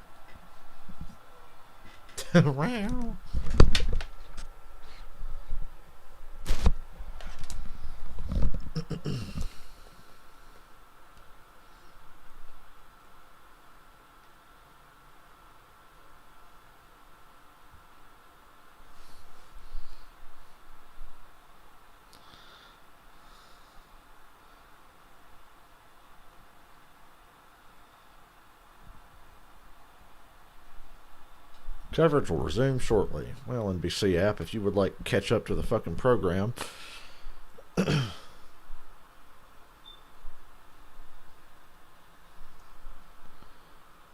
Played some Tony Hanks Pro Skater online the other night. That was fun. Wonder if I should stream that sometime. The game's still kind of unfinished because, like, we can't even pick what game modes we want to play. You literally just jump online and you're thrown from random game mode to random game mode on random levels. You don't even get to pick the levels you want to play on. Don't email. Well, something. We have 3 cars under a blanket for the lead. Kyle Busch, Elliott, and Harvick. Get the pressure built. The no fans, I think, is affecting some of those players, but the final round of the Open, the pressure's going to have to be. Got an interesting situation right here where Matt DiBenedetto Custer mirror driving the leader to try to desperately stay on the lead lap. 3 down, you're nice over, but with the 2 down, I think you can get those back. But 41 here is fighting to stay on the lead lap after pretty much a disastrous race. Boy, Elliott and Harvick are there because Custer is mirror driving Kyle Busch.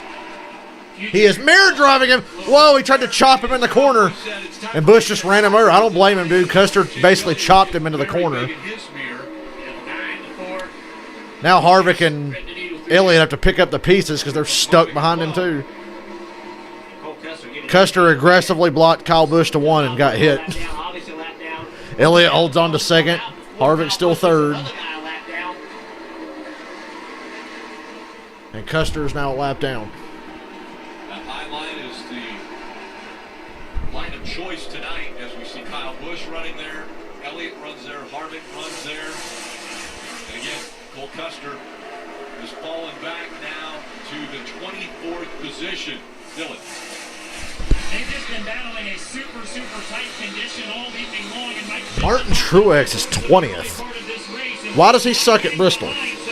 He's got 1 top 10 at Bristol in the last 10 races at Bristol. And he's running 20th. That's confusing. That would have been hilarious to be cut across Kyle Busch and they both wrecked. I would piss myself laughing. I would probably have a seizure and die right now on stream if that had happened. What could have been?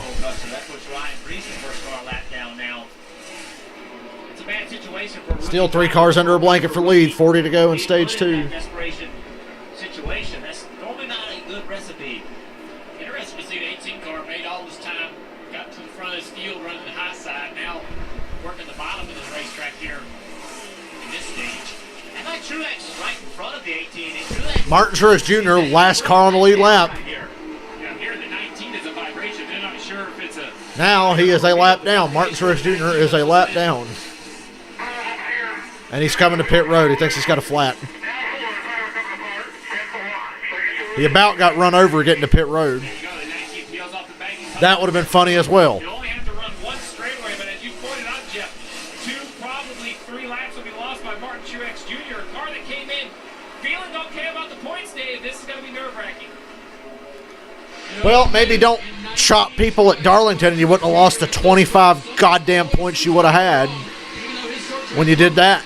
Maybe you'd be in a better position if you didn't do something stupid at Darlington. Truex. You ever think of that? Imagine that. Does the car make the driver, or does the driver make the car? It's hard to say. You know, you can tighten 4 lug nuts. Steve Letart's going to ruin my train of thought here, so I'll mute the race for a second. See, it really varies. I can usually be a good judge of like, okay, I know these guys have good shit. This driver just sucks. For example, Riley Herbst and Brandon Jones, they're fucking garbage. And they're in the best cars in the series. In Xfinity, they fucking blow. Like, the car carries them to like top 15 finishes. Whoa, Denny Hamlin's got big damage. What the fuck? Denny Hamlin. Wow. Never mind that shit. Denny Hamlin's got big damage. At least he's locked into the next round. Good for him, I suppose. Hamlin maybe didn't know that Mark Truex Jr. was coming to pit road. I was gonna say, I thought Truex was gonna get run over. Is that really from Truex? Press, you can see over that hoop. That's a great point, Steve. He's definitely in his vision a little bit. You wonder, obviously, when we think about a short track, we think aerodynamics don't matter, but they do matter. Can we get a replay of Truex trying to get to pit road and see if that's what happened? He had enough points. He's advancing to the round of 12. No implications here. Precarious position because I got the 19 and the 11 in my fantasy lineup. I don't know what to do with this one. Fuck your fantasy team, Steve Letart. Well, looking at the rear bumper of the 19, I think we know where the front bumper of the 11 made contact. And so JGR cars getting together and creating some damage for the 11. Boy, I'd love to see Truex get eliminated tonight. That'd be fun. Mark Truex Jr.'s radio.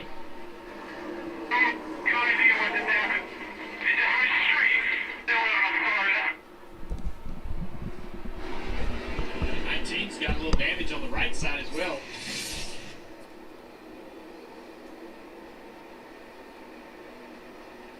And right there. Oh, wow. That didn't happen when Truex was going to pit road. That happened off the corner. Because the right side tires on the 19 have the Goodyear missing. So I think he came to pit road, got 4 tires because of his issue, got back on the racetrack, looking at that replay.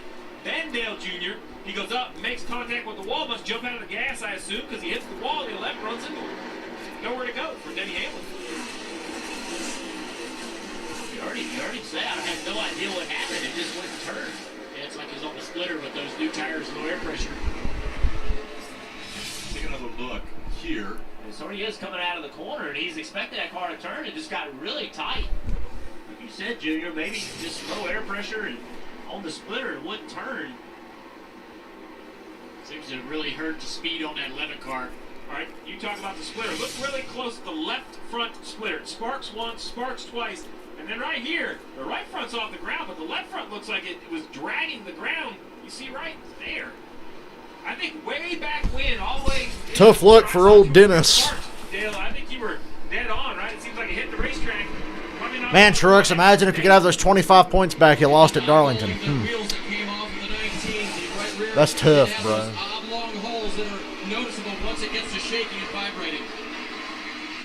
Tough shit. These are the days. I'm so thankful I'm in the TV booth and not on the pit box. Tough titties, said the kitty. Oh, that's it right there. You see the holes that used to be round. This one right here is the worst. That's probably the easiest one to check. Used to be a nice clean circle.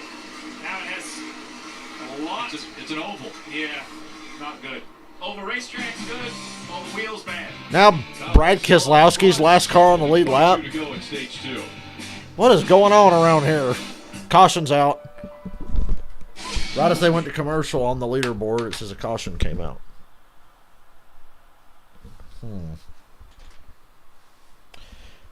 Brad Keselowski get the free pass. Apparently Kyle Busch just passed him before that caution came out.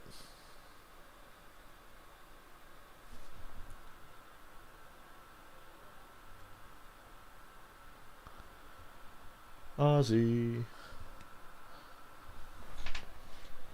Don't you try to bite me.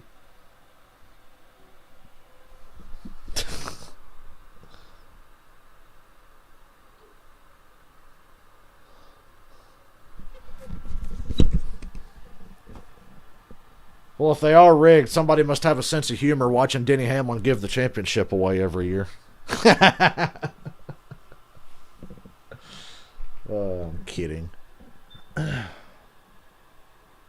It is pretty weird that Austin Dillon managed to put together two races good enough to get him to the next round in spite of the fact that he's not that good tonight.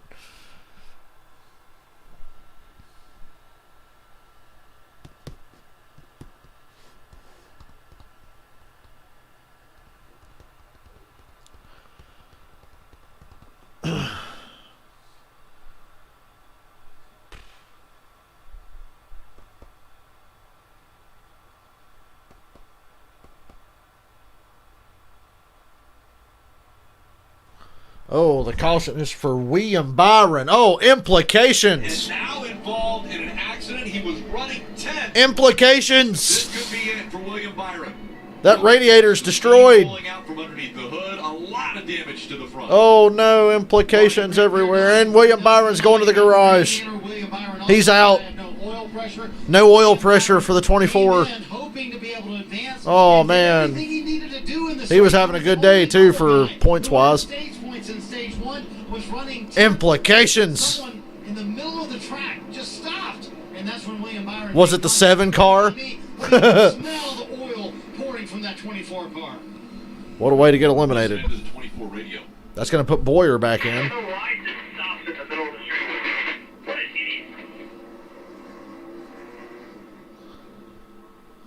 Chad Knaus. Implications. There goes Super Chad. Big season for William And William Byron. Career win with the Cup Series. Made his way Well. into the playoffs. Eliminated. They envisioned. So the top 12 is pretty much set because Custer's not going to race his way back in. It's going to take Boyer getting a DNF for Custer to get in. So congratulations to the top 12. You've made it. Because that's pretty much a done deal there. Yeah, looks like there's some heavy damage to the back of the 95 car. Might have been the car he ran into. A lot of damage back. A lot of damage to the rear of Christopher Bell. You guys said it earlier, though. These cars are going to end up looking like Martinsville. Because it's short track. Racing. Actually, they look like Bristol cars to me, but Get into the back of the 19, now the 24, potentially got into the back of the 95. Loose wheels. See a lot of hustle around this car. We're going to have to ask NASCAR, but in my mind, he was the cause of the yellow. Yeah. He's on the DVP. He's gone to the garage. So in my mind, his night should be over. We'll confirm that with NASCAR. I would assume his night is definitely over.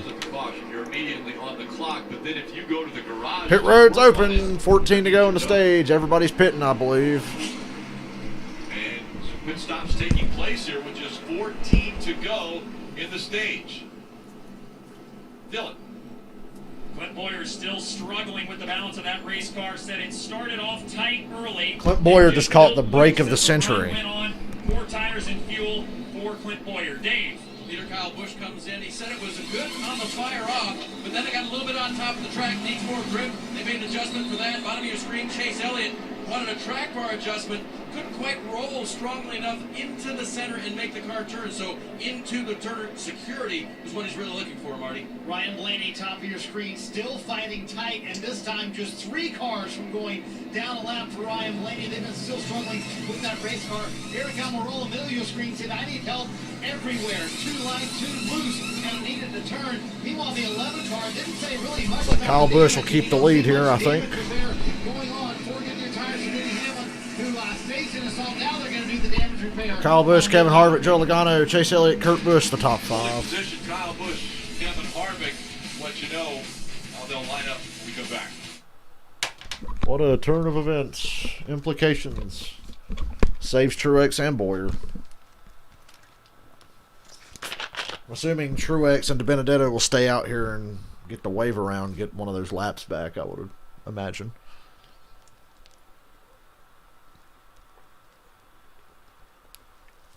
We still have no replay of what the fuck happened to William Byron, though.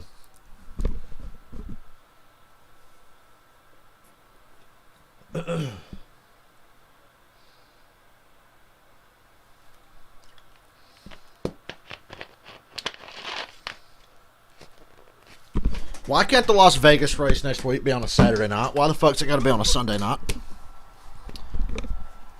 I want to watch Packers and Saints, fuckers. Oh, God. I just stood up and every bit of pain. Well, not pain, but like my legs feel super heavy ever since I started riding that bike all the time. And I stood up and I felt every bit of that for like 3 seconds. Not fun.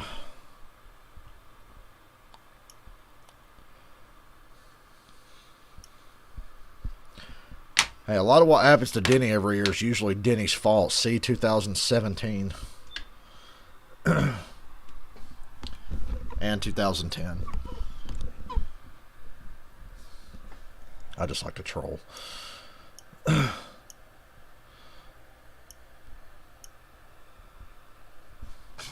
Yeah. Did not want to be out of the car this early. No shit, Rick Allen. You hear that? William Byron didn't want to be out of his car this early. They're trying to assess exactly all the damage on the 24 car, but it is going to end his evening. What happened, William, on the track? Everything was going fine, and then what happened? Yeah, I think the 51 car was like a black and green car. Checked up in the middle of the straightaway, and we were, as fast as we were running the top, I was right behind the 95, and I had literally nowhere to go. You can't stop in the middle of the straightaway when everybody's so committed to the top like that. So just ridiculous that's what takes us out. But I mean, I thought honestly we had a shot to run top 5 or 7. The car was really, really good. We just needed a couple good pit stops, and we were running probably 9th or 10th there, and just super disappointing. I gotta go back and watch that because that was kind of ridiculous. Such a heartbreaking way to end the season for William Byron, or end the playoff run for William Byron, who will be out here early at Bristol. Yeah, unfortunate driver of the 50. Look at Kyle Busch flying the flag for Joe Gibbs for the first time this year. You mentioned he was behind the 95. We saw the damage in the back of the 95. Yeah, NBC, you going to correct yourselves? Back of the 51, so I think with the 51 checking up, maybe he did get into the back of the 95 because the 95 had to check up as well. Instead of throwing Christopher Bell under the bus. All right, we have 9 to go, stage 1. Kyle Busch, Joey Logano, Kurt Busch, Kevin Harvick, Eric Almirola, Chase Elliott. Elliott all the way back at 6, but he picked that outside line. I like that choice. Harvick didn't get going that well, but neither did Logano. Kyle Busch is gone. Kevin Harvick, a better restart there. Kyle Busch is killing these dudes on restarts. And with lap traffic. They can't fuck with him. Harvick able to clear Logano, and now Chase Elliott working on Logano for that 3rd spot.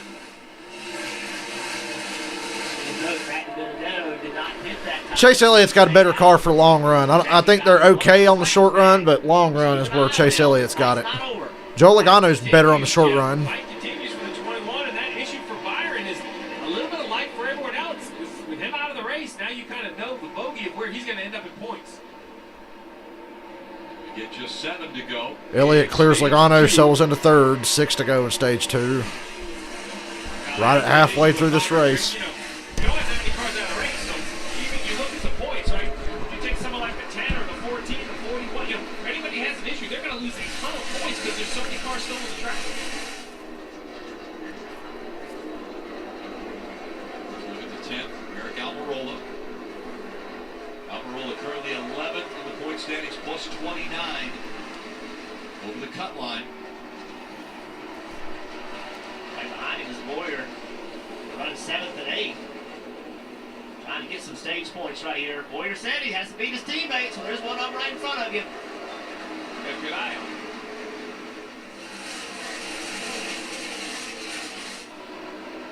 There's 1 and 2. They've separated themselves. 3 to go. 2 to go. Stage 2. Kyle Busch finished 2nd in stage 1 behind Chase Elliott. And now with 2 to go, he's trying to hold off Kevin Harvick. Martin Truex Jr.'s 28th, 2 laps down.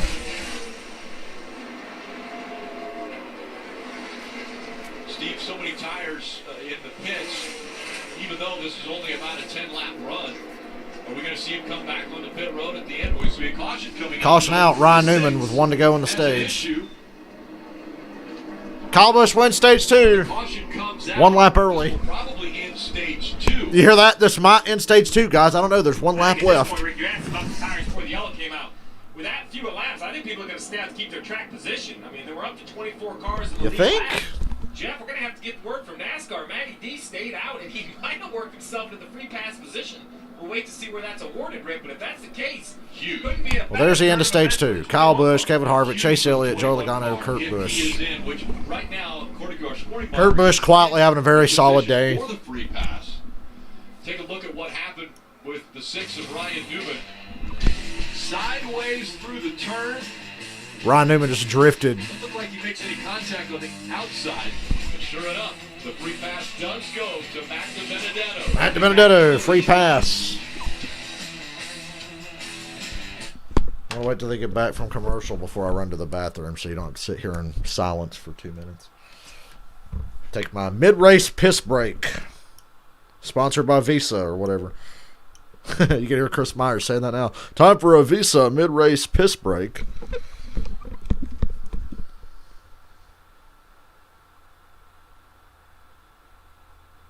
Yeah, somebody tell William Byron that he can't go back and watch what happened to his car because NBC doesn't have a replay of it. So.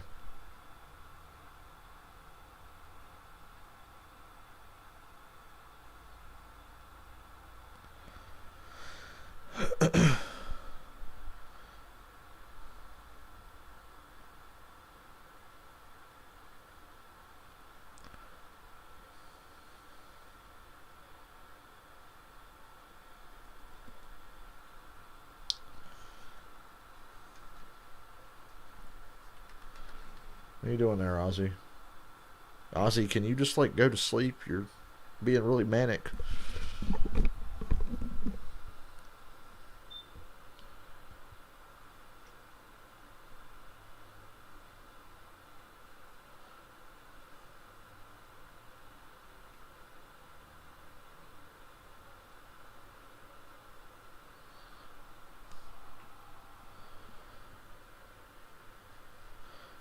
Yeah, you gotta give it. NBC's really on it, guys. A playoff guy got wrecked and he's eliminated because of it, and we don't have a fucking replay of it.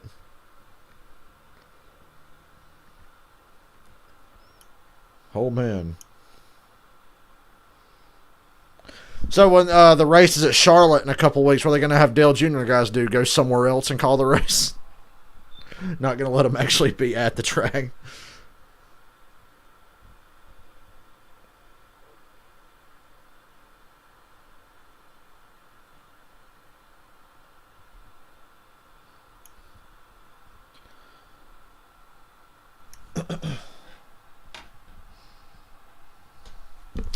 Get out from in front of the TV, Oz. Go up in the attic. There you go. The attic is like his secret room. He can jump up in there now because I've got a dresser thing sitting in front of my closet, and he can make the jump from the top of the dresser up into the attic in the closet. So he likes to go up in there. Last night he was up in there for hours. I know he was up there for hours because I was working out, and then towards the end of my workout I hear thunk, and I look over and he had jumped out of the ceiling. And I was like, oh, hey, Oz. But I don't think it was so much advancing into the round of 12, but maybe finding that momentum that they had lost. He told us, Rick. We asked him on the Zoom, talking about playoffs. He almost interrupted us and said, I just want to win a race. Doesn't matter, yeah. I just want to win a race. Which was so surprising. He made the comment, he said, and we heard it earlier from Dave, he's invested 15 years into this streak. He's won a race for 15 straight years. He said, hey, year 16, I don't want that to end. Dylan. Back half of the lead lap cars coming in. Here's Cole Custer still battling that tight condition. Looks like a little hiccup on the right front. We're going to try to make a chassis adjustment as well to free him up. Before tires and fuel, the struggles continue. Marty. Brad Keselowski and his team are going to make their way to their front stretch pit stall. The very first one here on the front side, and they finally got the track bar in the right position for Keselowski, who was much better, obviously, that run with the car fixed the way it should be. 4 Goodyear tires here. They're going to continue with a chassis adjustment. He said, I have to start so loose, but I have to do that because of how tight it gets at the end of the run. Meanwhile, Denny Hamlin also came down pit road. They made some damage repairs on the 11 car. They came down early. I think they're going to come down one more time and try and fix all that damage on the hood of the 11. Kyle Busch. But Kyle Busch and the front runners will stay out here. Keselowski, Johnson, Kenseth, Bubba, Nemechek, Priest, Custer, Bell, Hamlin, Ty Dillon pitted, but it looks like pretty much everybody else stayed out.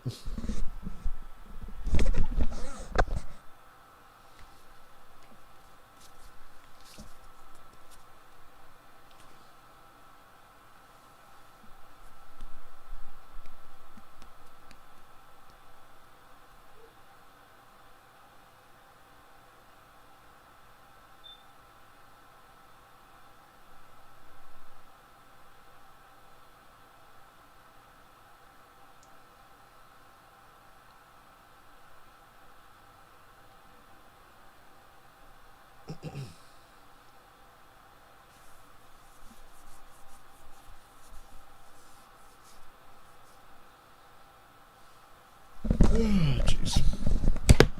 I'm bored. One moment.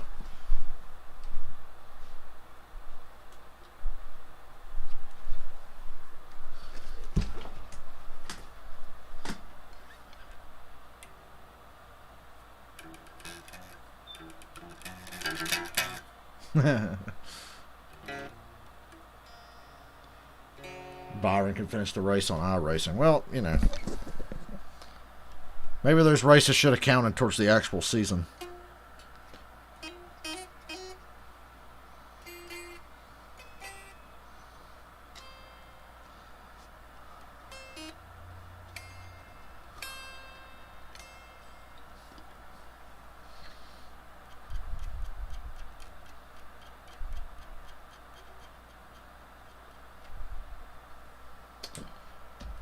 America post-race show. The question is, who will we be talking about? I don't want to work out after this race. You see Denny Hamlin's crew working on that damage on the number 11 stage points. We talked about it, Dale, Kyle, the start of our pre-race show. Here is who has earned them tonight.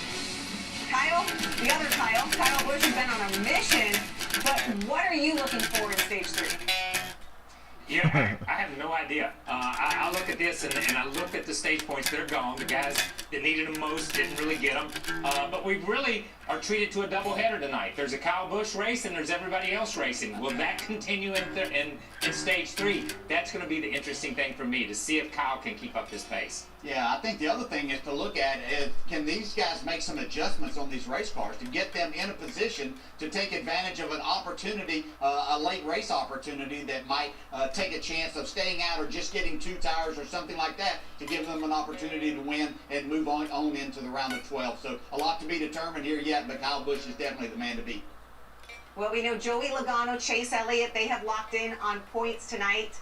Someone's going to have a moment. That's what sports is all about. It's just whether it'll be Kyle Busch, possibly Ryan Blaney, Matt DiBenedetto. He is still in the mix. Moments. Brian Francis' favorite word. Right, Rut? What's going on where you are? They sure are, Krista. We're seeing some cool pictures of fans sending a tweet like Emmett Spicer. He and his buddy are way up top here. They're watching tonight. But Steve Letarte, you notice how many people are bundled up in hoodies and stuff around him? From a crew chief side, is this something where you reach for the spring notes because it's usually a little colder there? Or does temperature not affect as much? You know, I gotta say, it was actually pretty fucking cool outside today here in North Carolina. So I'd imagine in Bristol, Tennessee, it's a little chillier. I think you have a good point. Maybe these guys are going back to the spring when it's a little bit cooler. This night race normally run in the middle of the summer. Well, we mentioned the 21 of DiBenedetto getting his. We had our first cool day in like 8 months. But he's sped on pit road. It seems like it's been 8 months. Dave. Martin Truex was told the situation, which wouldn't be as dire if he wasn't The situation? 28th right now. Listen. If somebody finishes from the bottom 4 wins, we have to finish P33. Currently we're P28. Let's do the best, go forward from where you are. That's a long ways back there, Rick. That's some great information there. We're going to have 240 laps to go. Kyle Busch, Joe Logano, Kurt Busch, Kevin Harvick, Eric Almirola, Chase Elliott. You agree with me. It's funny, the more you are right. You are right. You looked at Steve, the further Steve looked away. Yeah, like, you're talking about me, right? You're talking about what, me? Logano will be on the inside, the 22.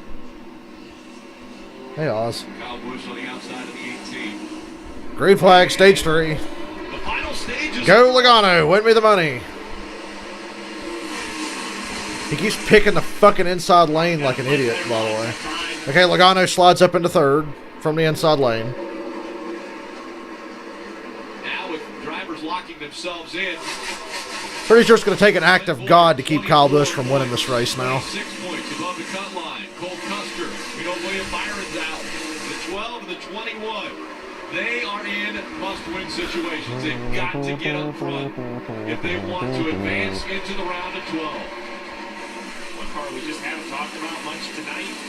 But heck of a round is that 3 car of Austin Dillon, a couple cars behind him. You know, the first 2 races were good. Hey, Austin Dillon's like in the top 10. They were really, really good. Did Almirola just get moved up by Eric Jones? Right around here thinking, oh, I'm glad I'm out of all the drama. I just want to get out of Bristol.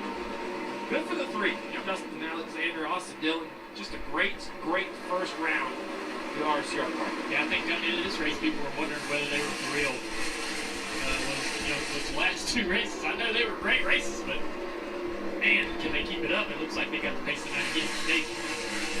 But it was really quiet for a while there. He's back up in the top 10 now. And he said the car just gets tight over the long, or doesn't free up until the long, long run. So they wanted to free up a little bit more at the start of the run. Just now, examine the crew chief made adjustment last time they were down pit road for that. What's interesting about that team is they're up in Buffalo, North Carolina, kind of a satellite team in terms of most of the other teams centered around Mooresville, North Carolina, Charlotte area, Concord, Harrisburg. See Ryan Blaney getting by the 14 at Clint Boyer. Look over there on the points. So the 10 of Almirola is 11. Boyer's 14. 26 points. They're good. No problem, right? Well, that car that just passed him, Ryan Blaney, if he goes up there and was able to win this race, that would bump one of those 2 guys out. So they have been around each other all night long, and it looks like they're safe right now, but they have to assume that Ryan Blaney or Matt Benedetto is going to win this race, and it will be a battle between 1 point between Frost warnings up there. Well, y'all get cold before we do in New York. But it was actually pretty chilly outside today. Not chilly, but right now it probably is. I should go check. I need to run to the fucking bathroom. I forgot to take a piss when they came out for commercial. Knows his only path into the round of 12. He's got to figure out a way up to the front and figure out a way to beat Kyle Busch tonight, which no one's been able to figure that out, Dylan. And Marty, talking about Clint Boyer, he's on the bubble, tied right now with his teammate Cole Custer. Boyer sits 12th in points. Listen to what he and the team were discussing on the radio just a few laps ago about their point situation. All right, so the 10 car is 6 points ahead of us. If the 21 or the 41 or the 12 were to win, obviously we would need to close that gap to him. The biggest thing they wanted to do tonight as this 14 team was just have a no-drama night. Needed some stage points as well. They got some at the end of stage 2, running as high as they've been all night. They cannot afford to lose any positions on the racetrack because they are again tied with their teammate to make it to the round of 12. I spoke to Clint Boyer earlier today, and I asked him, how do you feel going into this race? And he said, man, I feel great. He said, here's the deal. It's a short Boy, I track. picked the 3rd place car. I always get that pegged. I always pick somebody who's like going to finish 2nd or 3rd. Successful. So that's what I'm going to do. I'll go race like that. And I thought that was an interesting point. Like, you just go and race this race and don't worry about the points and treat it like a short track. Logano, I need better from you. Here comes Chase Elliott once again in the 9. He's running the tire tracks with Joey Logano. Chase to the top of the racetrack.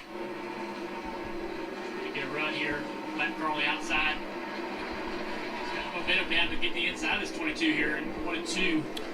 And Elliott is passing Logano for 3rd. Better than his 3 and 4. Again. Now here, it'll be tough to make this pass on the bottom of 22. He's going to stay out there. Let's not have a repeat of the spring race there, Chase. You wouldn't think it, looking at the racetrack, but the corners are different. I've always felt like that, Jeff, that turn 1 and 2 is a little bit more of a tighter radius. Yeah, no question. I think 1 and 2 is a much Now Elliott's clear of Logano for 3rd. Making that pass. It doesn't look like it when you look at it from the sky, but it's just, they feel completely different. It's always looser getting into turn 3 than it was into turn 1. Dude, during the winter time, I will have a fan blasting on high right next to my bed. I like it cold 24/7. Marty, what's happening with the 20? It needs to be cold for me to sleep. Whoa, got a lead change. Harvick around the outside of Kyle Busch. Running that high line. Harvick. Kevin Harvick takes the lead, clears Kyle Busch. Wow. Hey, Kyle, remember Michigan? Kyle Busch had been running that high line. That's how he got up front. And now he goes to the bottom, and he gets passed by the Ford using the high line. Early in the Kevin race, Harvick, remember, new leader. we were talking about before of Kevin Harvick, how he didn't want to run the top. He was running the bottom, being very patient. On the outside, he took the lead. Goes right up there, takes the lead away.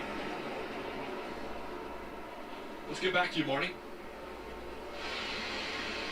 Hey guys, as we were saying about Matt DiBenedetto, what a 20-lap swing. Greg Irwin makes a call. We're going to take the wave around, and then 20 laps later they catch the caution, and they happen to get the free pass. And here was the conversation after all that went down. Stay with it here. Stay with me. We got that was a good situation there, man. We're in this together, man. You gonna stay with me? Yes, of course. Now Matty D back in 24th. They had the speeding penalty, so he had to start tail into the field, and he's moving his way back up. So the night not over. Steve, if you're the crew chief, you're Greg Irwin, you're preaching out all night long. Hey, you're still in the game. Let's go get them. Yeah, you got to keep the momentum. You got to keep spirits up. The concern for the 21 is, you know, even though they have got back in the lead lap, you see a little stacked up here, 3 wide. It's become clear with their lack of stage points, Rick, that it's going to need to be victory lane for the 21 to move on to the playoffs. Yeah, Marty mentioned earlier how Ryan Blaney was talking about they need to get to lap 400. Lori, I honestly do that sometime too. I'll have my window open because my room stays hot. Like all the time it's hot. And then when the heat's on during cold weather, I sometimes crack a window. In a must-win situation. Bet on horses. Wow. Oh, Custer, big hole. Wow, that's a lot of damage there. Massive hole in the front end of Cole Custer's car. Sure, NBC doesn't have a replay of that either. It's been a tough night for quite a few. Battle for the lead again. Kinda. Kevin Harvick, though, is out front. 25 laps led and continuing to add to that number. Well, I'm going to run to the bathroom probably. Enjoy the silence.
Jesus.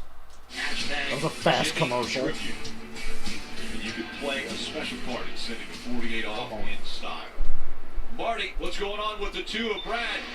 Falling back through the field, said he's lost power steering. You do not want to have that here at Bristol. Boy, he can barely keep it on the racetrack. Jeff, I don't know how much longer he can go, but I know it's not long. Here at Bristol, no power steering. That's not an easy game. Marty, last night, the Penske car, Alton Cindric was leading the race, and he lost power steering. He hung in there way longer than I thought he could, but another power steering issue for Penske. Wait, did Brad lose power steering? I missed that. And look at this for the lead. Alex Bowman pitted. The 18 made a run on the high side. Now And we got a battle for lead. My God. Boxed in behind the slower cars. 200 to go.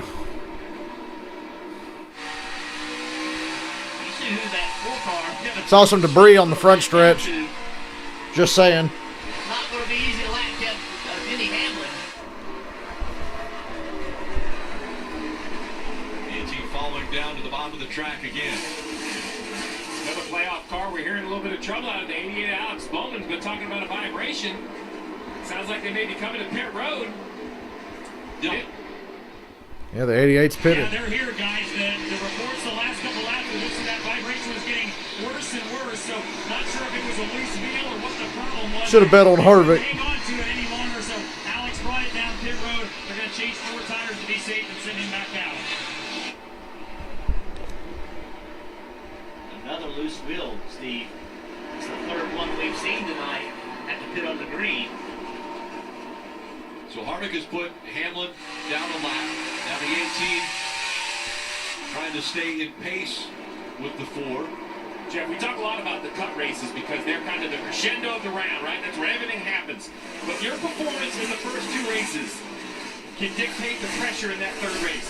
I say that because at 88 out of Alex Bowman, loose wheel, that would have been a pressure spot. Currently, though, still 40 points above. Chase Elliott's only 3 seconds behind in 3rd.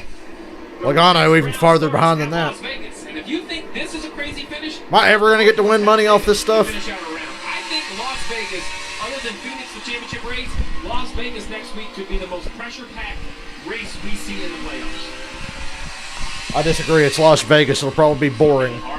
It'll probably be the most boring race of the playoffs. We talked about it when this race started, how lap cars would impact the evening. We've seen it already. A couple incidences on track. It's timing. When you catch these guys, how you get He around said them. incidences. It's incidents. So important. There's that 21 car, guys. They've done a nice job of getting themselves back on the lead lap, but It might not be long-lived. Matt Benedetto, last car on the lead lap Now again. they're the last car on the lead lap. And here comes Harvick. As we take a look at the Xfinity's fastest lap, Kyle Busch has turned the fastest, but take a look at when these fast laps have been turned. Lap 262, lap 265, and lap 267. Getting cooler here in Bristol. NASCAR's going to post 2 car for not meeting. Black flag. Brad Keselowski not meeting minimum speed. What can they do? I mean, I wonder if there's a way for them to fix the Busch and tires Harvick issues still without him racing going hard back for the there to lead compete. in heavy Depends on traffic. what it is. We haven't seen any fluid, so I don't think it's a I think Harvick's going to get caught behind Timmy Hill. Nope, he made it to his inside. Yeah, maybe the belt had come off. Here comes the 18. Look at the inside of the 4. What a battle. And right now, Matt Benedetto in the 21 fighting to stay on the lead lap. you see that right there. Kevin Harvick got into the corner really easy. Make sure he didn't miss the bottom. Kyle Busch drove it in deep, almost got into the Got the hood up on Keselowski on pit road. Trying to figure out what's going on. Glad I didn't bet on him, I suppose. Guys, the team obviously knew that this was going to happen. So for the last 5 minutes or so since Brad said that, they've been preparing as if they could fix it. So they brought a belt over pit road, and they're kind of trying to figure out exactly right now. The you guys are over talking to Jeremy Collins, and they're telling him take it to the truck. Obviously, they've already advanced for the round of 12. So Brad Keselowski with the win last week at Richmond. Look at him pretty big right now, doesn't he, guys? Keselowski to the garage. Round of 12.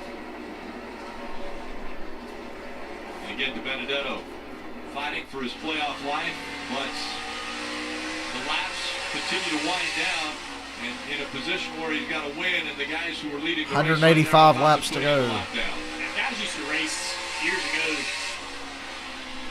without power steering. The power steering would go out and they could finish the races back in the 80s.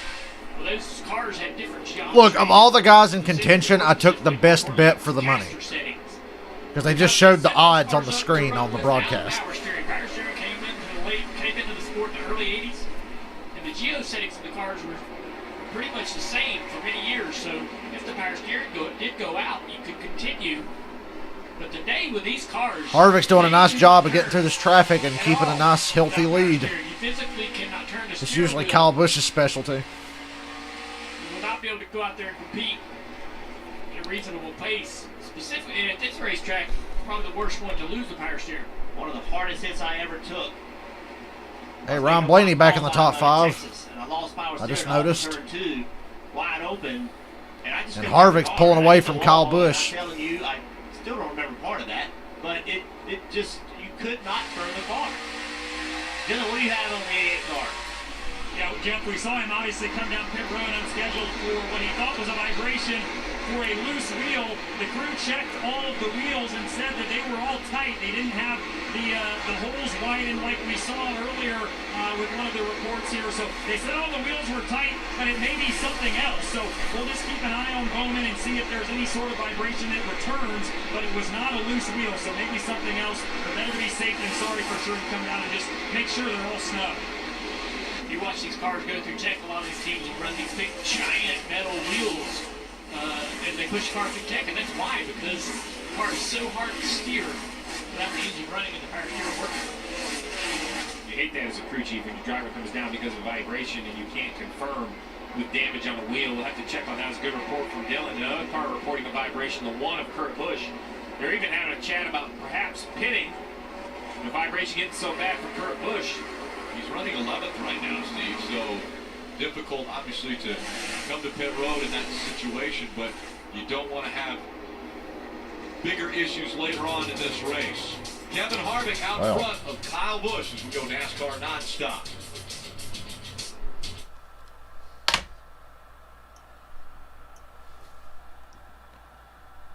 Oh, I'm hoping either Joe Logano surprises me and wins me money, or Blaney wins the race and makes the next round, because I don't think Boyer deserves to go to the next round.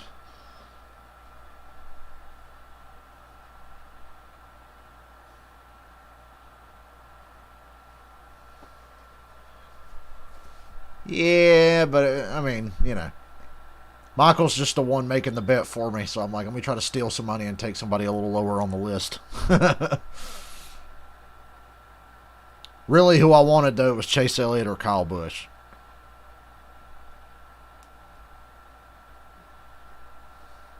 I feel like I can afford to gamble.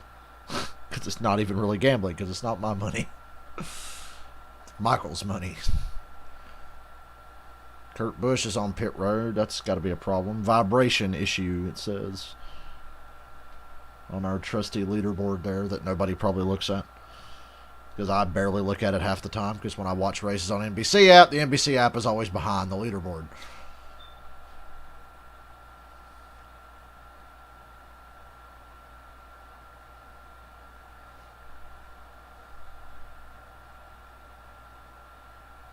God, give me the strength to get through this workout after the race. I'm dreading it. And Clint Boyer's 4th? Jeez.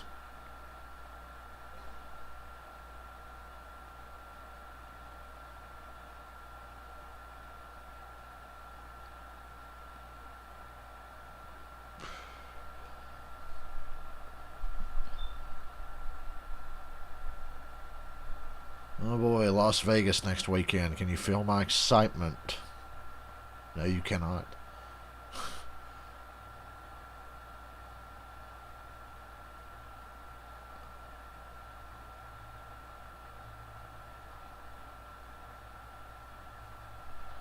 Jimmy Johnson running in the top 10. But yes, Matt DiBenedetto clearly deserved to make the playoffs, guys. Pretty sure Jimmy Johnson's outrun him in like all 3 races so far.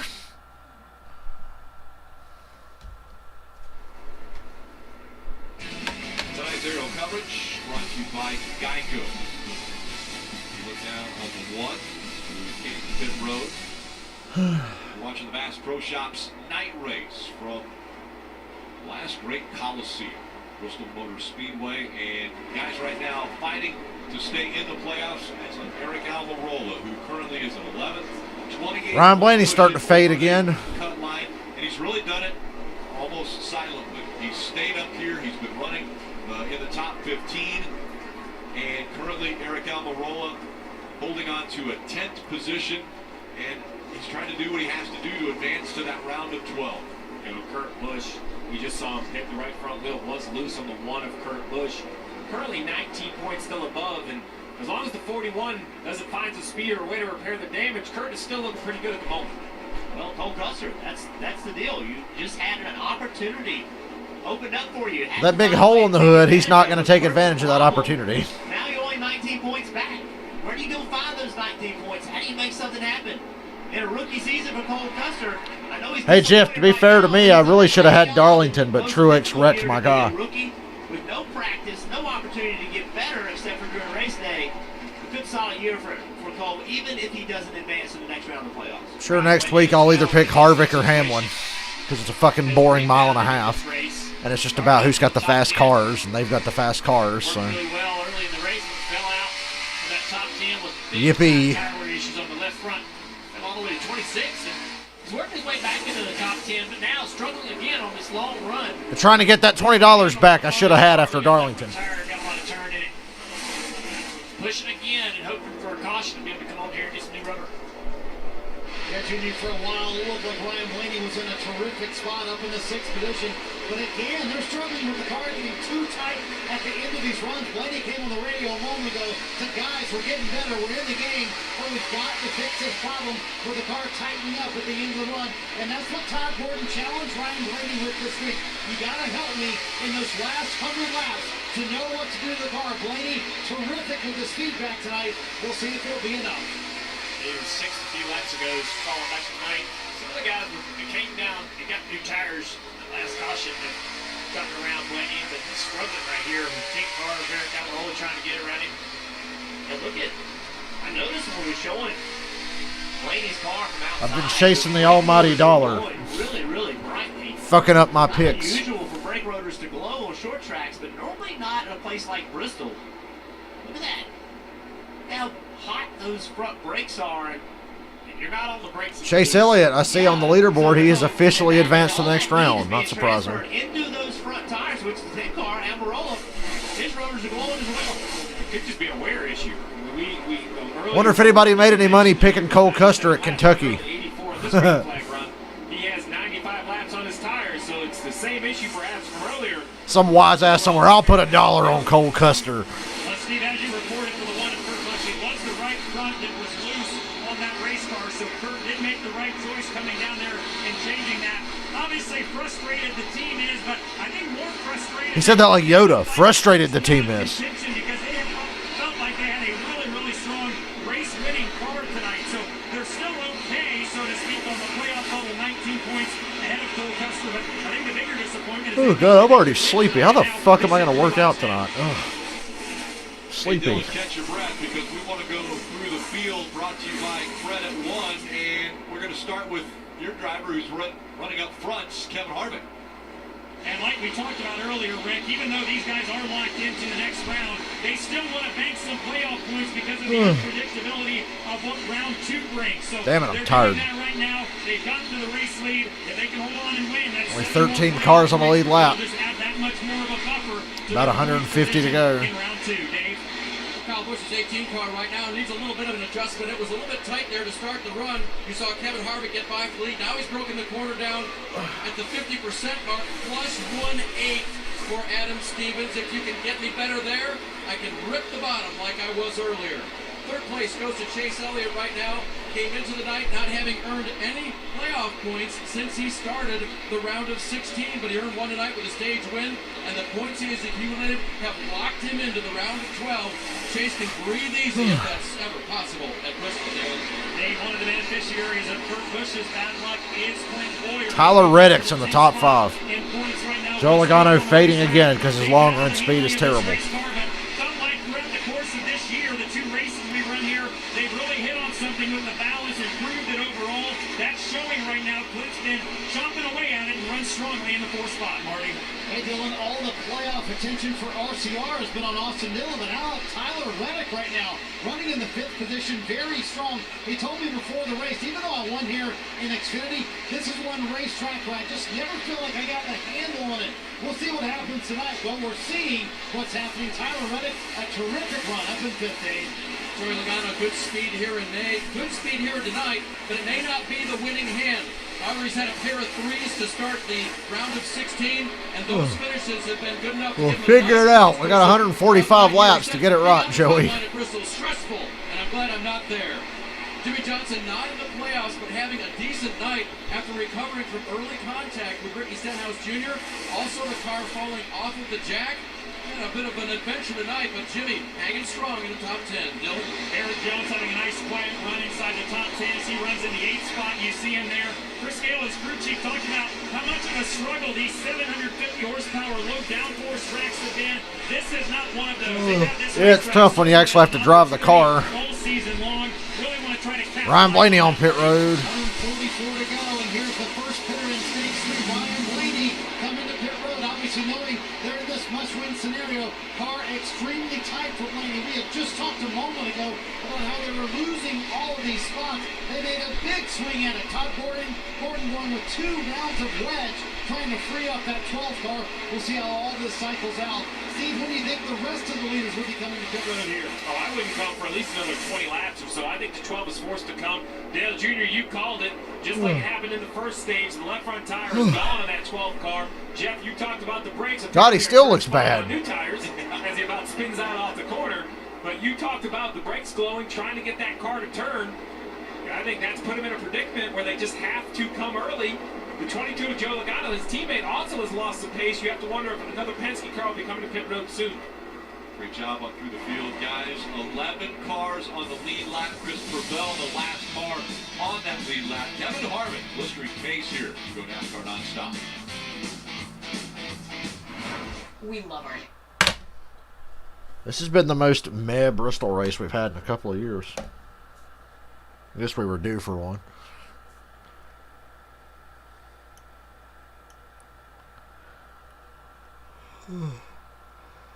I'm actually, like, yawning.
Man, when did Harvick get so good tonight?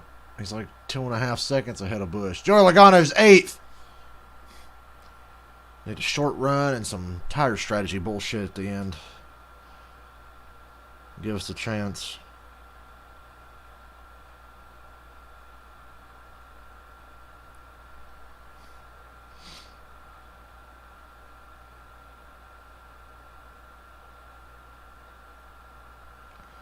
Leave it to Kevin Harvick to keep things interesting. Never thought I'd say that in 2020. He usually bores me to death. But Kyle Busch looked like he was just going to run away with this race.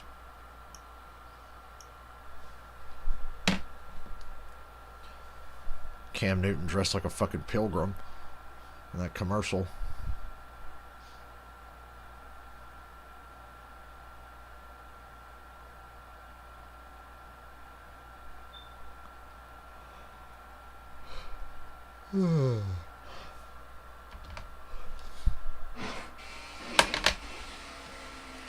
Going inside the headset with access to NASCAR scanner. Only $4.99. Joey Logano to pit road. He was fading, so this makes sense.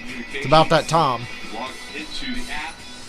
130 to go. NASCAR.com/scanner as we see the pit stop taking place. Let's get after it, Joseph. This telecast presented by Wendy's. Dave.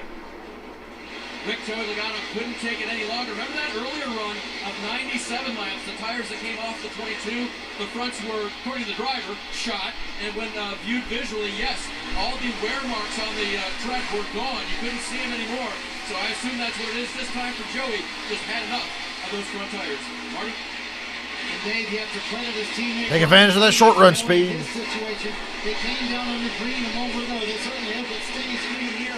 But the left front that came off of Blaney's car was down to the fabric. You can see right there, that fabric. You can see where it is. They're playing with it, and that's not good, Steve, when the tire gets that bad, is it? No, they got all the use out of that one. And this is something we saw earlier in the day. It's a setup issue. And I've said it, I don't blame Goodyear for this. We want tires that you have to manage, that can wear out. Everyone isn't having this issue. I think everyone has high wear, but obviously Blaney's wear is worse. Something that they're going to have to try to keep in mind with 125 laps to go. Either got aggressive. Yeah.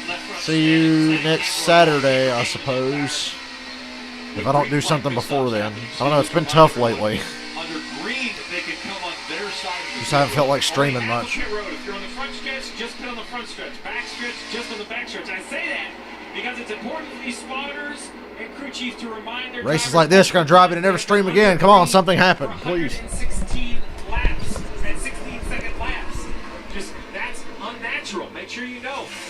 My old buddy Jeff Gordon, I've seen him do it. One of the best. Yeah, the dark side of the Force are a pathway to many abilities most consider to be unnatural. Steve Letarte. So you don't even, it doesn't even get into your prep mode where you start thinking about that. This is where the spotter, the crew chief, they have to help the driver here. They have to remind him the rules. The only place that we do this. So you have to have some help from the driver. And at the bigger tracks, Rick, like Las Vegas perhaps, when you see one car pit, everybody pits. Darlington, Richmond, one car pits, everybody pits. Well, here, the cars that have pitted are 3 and 2 laps down. You lose so much time.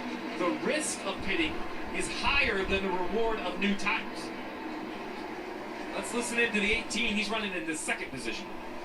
Remember, if we do need to do a green flag pit stop, we're just coming down our pit lanes only off of 2. There you go. So Steve, not only is it where you pit, is where is the end of pit road speed, right? I've seen drivers go all the way around the apron, right, rather than get to the end of your... Look at the damage on Corey LaJoie's car. Got a little bit closer and just pulled some of the sheet metal off. So when you get to the end of your side of the pit road, at the end of that, there's a lot... For my money's sake, I hope this stays green for a while till everybody pits. Around on the apron slow. Drivers forget that as well. 9 cars on the lead lap. Austin Dillon, the last car on the lead lap. He's 16 seconds behind, and right now laps being run at 16.4 seconds. Only a matter of time before Kevin Harvick catches up with Austin Dillon and put him a lap down. We see Clint Boyer trying to work around 43 of Wallace. Clint Boyer having a solid night.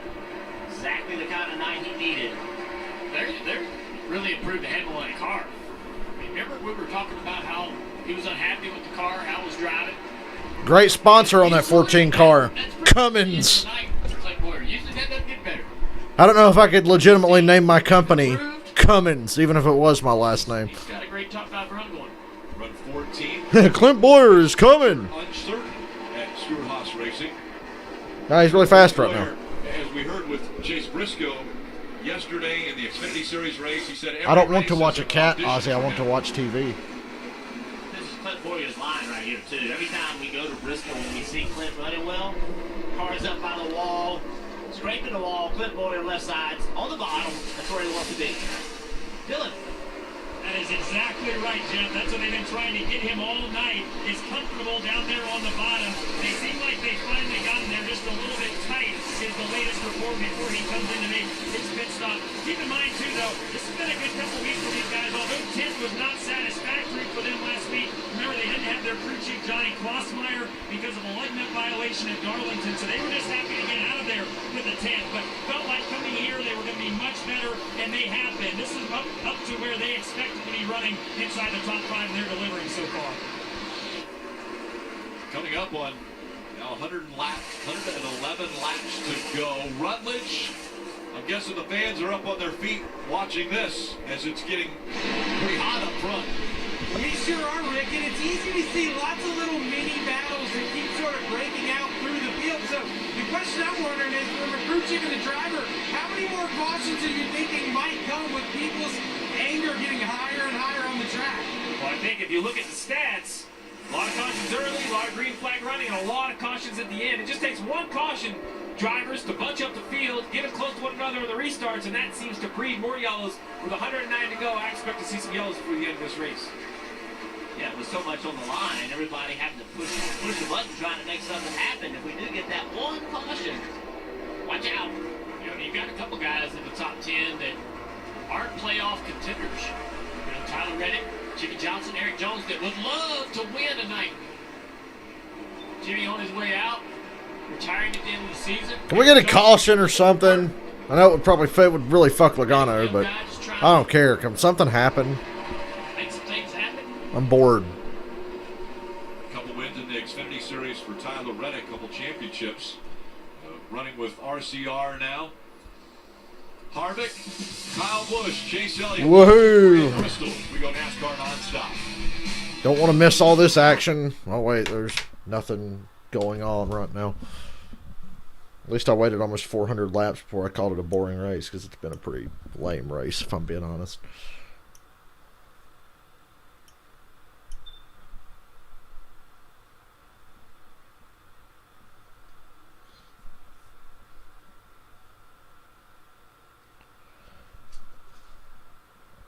Race wasn't that bad until stage 3. Stage 3, it's been pretty fucking dull, and we're going to end up with like 5 cars on the lead lap by the end of the race if it keeps going like this.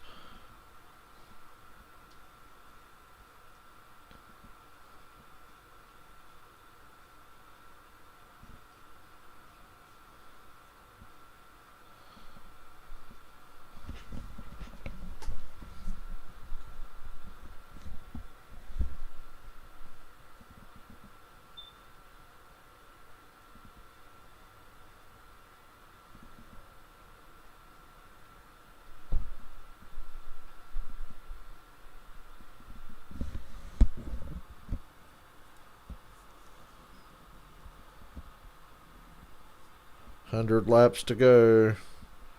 Hope you're staying awake out there, because I barely am.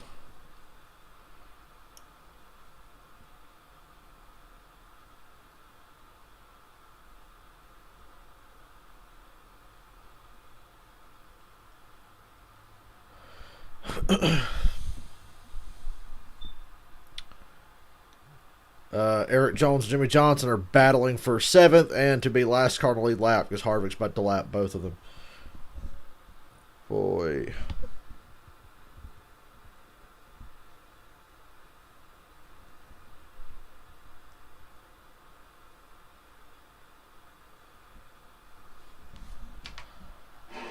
Jimmy Johnson's now first car 1 lap down in 8th place or whatever. Oh, we got a yellow. The leaderboard says we got a yellow. Of course, my NBC app ain't caught up yet. Well, that's just going to fuck Logano and everybody that's already pitted. How far behind is my fucking NBC app? And Marty looks like Denny Hamlin's on pit road. 97 to go. This is the first of the rest of the leaders coming down pit road. Well, if you're a Chase Elliott fan, this caution's great for you. That damage fitted 3 times under the last caution. You get that damage fit, but they have lost a ton of downforce from that 11 car. Jimmy Johnson on pit now. The 48 will go to work there, getting his 4 fresh tires and gave up the top 10 position. This NBC app is like a whole minute behind. By the end of the night. Chase Elliott coming to pit road as well. Chase was running up front, I believe, in the 3rd position. There he is now, heading to his pits. Well, Chase pitting. Caution ain't come out yet. Balance-wise tonight for Chase. He'll just get his 4 fresh tires and fuel here and hope he doesn't get the caution. Oh, big wreck, the 53. Woo! He almost took Truex with him. Not a big wreck, but it should have been. Goddamn, these fucking Rick Ware racing cars, dude. They're all over the place. 3 car just wrecked us. He was hitting The 3 car tried to shove it in when the 4 was pitting and wrecked you. 53 driven by James Davison, the 34-year-old out of Australia. Oh, boy. Oh, Rick. Austin Dillon spun to 53, and First time. boy, if I would have took out Truex, I'd have fell over. And you see the damage to the back of the car. Obviously, they thought they had a little help. He's underneath the car here. Harvick was pitting. Wow, Harvick inadvertently caused that deal. Smoke comes as he was hitting the brakes hard. The 4 was coming to pit road, it looks like, so this is going to be a good break for the 4. Yeah, that's what happened. So Austin was trying to slow down big time to keep from getting into the back of the 4 and lost control and got up in the side of James Davidson. Well, something finally happened. There's a lot happening right there. Not going to do me any favors, though. Austin's lucky, though, to come out of there with less damage. Our scoring monitor shows 6 cars on the lead lap. Harvick, Kyle Busch, Clint Boyer, Tyler Reddick, 6 on the lead lap. Are you having fun yet? And Eric Jones were shown on the lead lap. Listen into the 4 radio here. 2 second gear, stay low, stay low, stay low. Reckon, stay out, stay out, stay out, stay out. John Timmy. Tim Fiegel, his spotter. Yeah, that good job Timmy was from. Boy, Harvick was like right there at pit road. I can't believe he managed to stay out. Kevin was right at that point in the racetrack where you have to commit. And his spotter saying, stay out, stay out, stay out. That let Kevin know that it was going on behind him, stay on the racetrack. There's an orange box here as well. When you enter pit road, you had to have all 4 tires inside of that orange box to be committed to pit road. And when you hear your spotters say stay out, stay out, stay out, he obviously didn't commit to pit road. Was able to stay out on the racetrack. There's that orange box. Now, like we see it in short tracks before, a caution in the middle of a pit cycle is definitely going to jumble up the running order. Let's take a look at Kevin Harvick. You mentioned that orange box, and he turns left. He's on the apron. You see the brake rotors glowing, trying to get slowed down. The wreck happens to his right, and Kevin Harvick wisely, well, he misses it by a long way. Just turns back to the right. And Austin Dillon, as long as NASCAR doesn't consider him involved in the accident, shouldn't get the free pass. Well, he was definitely involved in the accident, so he shouldn't get the free pass. If you bring out, if you're part of bringing out the caution, you're not eligible for the free pass. So we just got word. Austin Dillon is not the free pass. He was involved in the accident. So ha ha ha. Free pass position, you are not going to get your lap back. Is that fair, Dale Jr.? There was a silence in the other. NASCAR's just let the 3-car know that they are now not the free pass. NASCAR's changed their mind. They were involved. So there should be no free pass. They don't go to the next car, which is unfortunate because the next car is Matty D in 8th, and he would love to get the free pass. No, give it to me. Give me back that lead lap because Rick, there are 7 cars in the lead lap. Actually, 6 cars. And normally we talk about, wave arounds and this and none of that applies. Everybody's going to have to pit to get fuel. So there are literally going to be, unless someone gambles, I should say, can apply. I don't know how you can stay out with 150 laps. Got that big hole fixed on Custer's car as good as they can. 6 cars on the lead lap of this race when it resumes. Going to work on the 41 of Cole Custer. Chase Elliott was on pit road at lap 405. Just the 5th caution of the day from Bristol. So quite a few less than what we had seen here earlier this year. Dylan.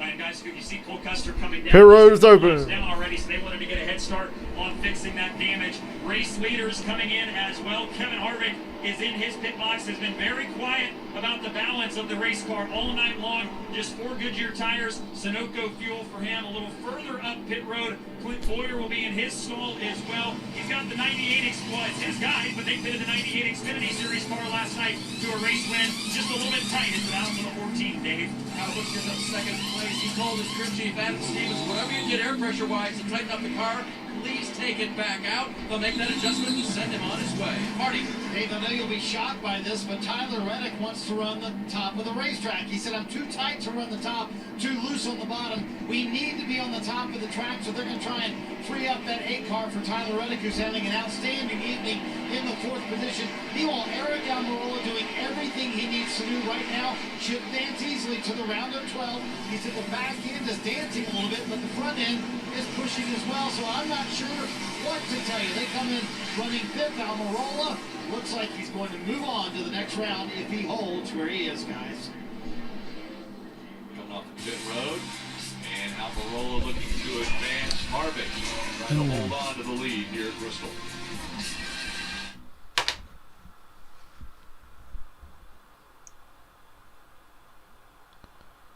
Yeah, name the top 4 Falcons running backs in rushing yards.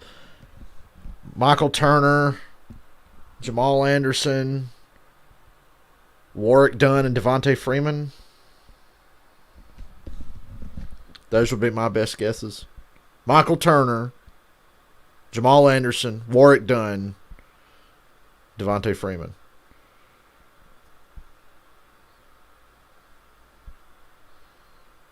Maybe I'm off on one of those.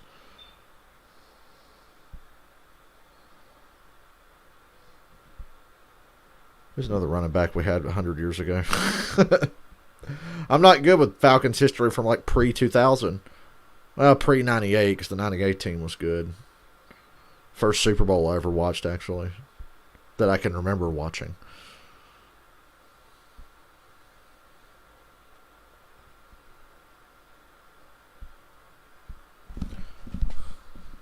Yeah, let me guess. Michael Turner and Warwick Dunn were the 2 that I had. I knew Devontae might be... he was there. He was good for a few years. Warwick Dunn's really good, but he played for Tampa as well. But I figure Michael Turner's the rushing leader, I would imagine.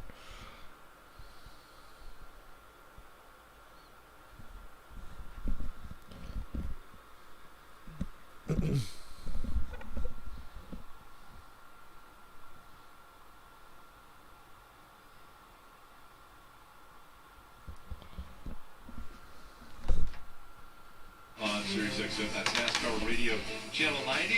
Wednesday morning at 9 a.m. Eastern. Kelly Michael Turner was a beast. Joined the morning drive. Lots to talk about from here at Bristol. Taking a look at tonight's Ram trucks.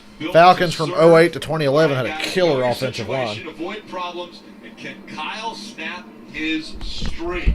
Ran the ball a lot. For us, guys. I'm going to go and know your situation because it's so important with these playoffs on the line to understand exactly what you need to accomplish in these last 80-something laps. Do not try harder than you need to, but there's some guys who are going to have to go make something happen. Yeah, just don't have any problems. I mean, that's easy to say. Just don't have any problems, Junior. You heard him. You heard what Junior said. Wheels on pit road. You know, this track has a lot of load in the corner, and it's shaking these wheels loose. These guys got to take a little more time with those pit guns, making sure they got those lugs secure. But a lot of other things happen as well. Speed penalties, running in the back of other cars on the racetrack. You just can't take yourself out of this. Well, Kyle Busch, currently running second, told us that a win would be more important than the playoffs. He wants to continue that winning streak into its 16th season. He's currently second, and Rick, with only 6 cars on the lead lap, I think that frees Kyle Busch up to not worry so much about points. I think he can be aggressive to go after and chase that win, but behind him, Boyer, Reddick, Almirola, Jones, and that's 5 or 4 other drivers that also would love to get a win. Very hungry. Harvick, Boyer, Eric Jones, Kyle Busch. Wins already at this racetrack. The front 2 rows. Get up front. Run. Rick, I got a great picture from Albert John. I think he might be from Memphis. Take a look at this. But he's that heart pounding when he feels those cars go across the start-finish line. Chest is pounding. We are about to see that in such a big way here at Bristol, Rick. Just pounding. A real American hero there behind him. Beer man. Boy, Gerald Riggs and William, man, Jesus Christ. And lining up, it's going to be Harvick, and the 18 will also be on that outside line again. Let's listen to the Falcons in the 70s had a monster of a defense. Trouble is, the offense couldn't score 9 points.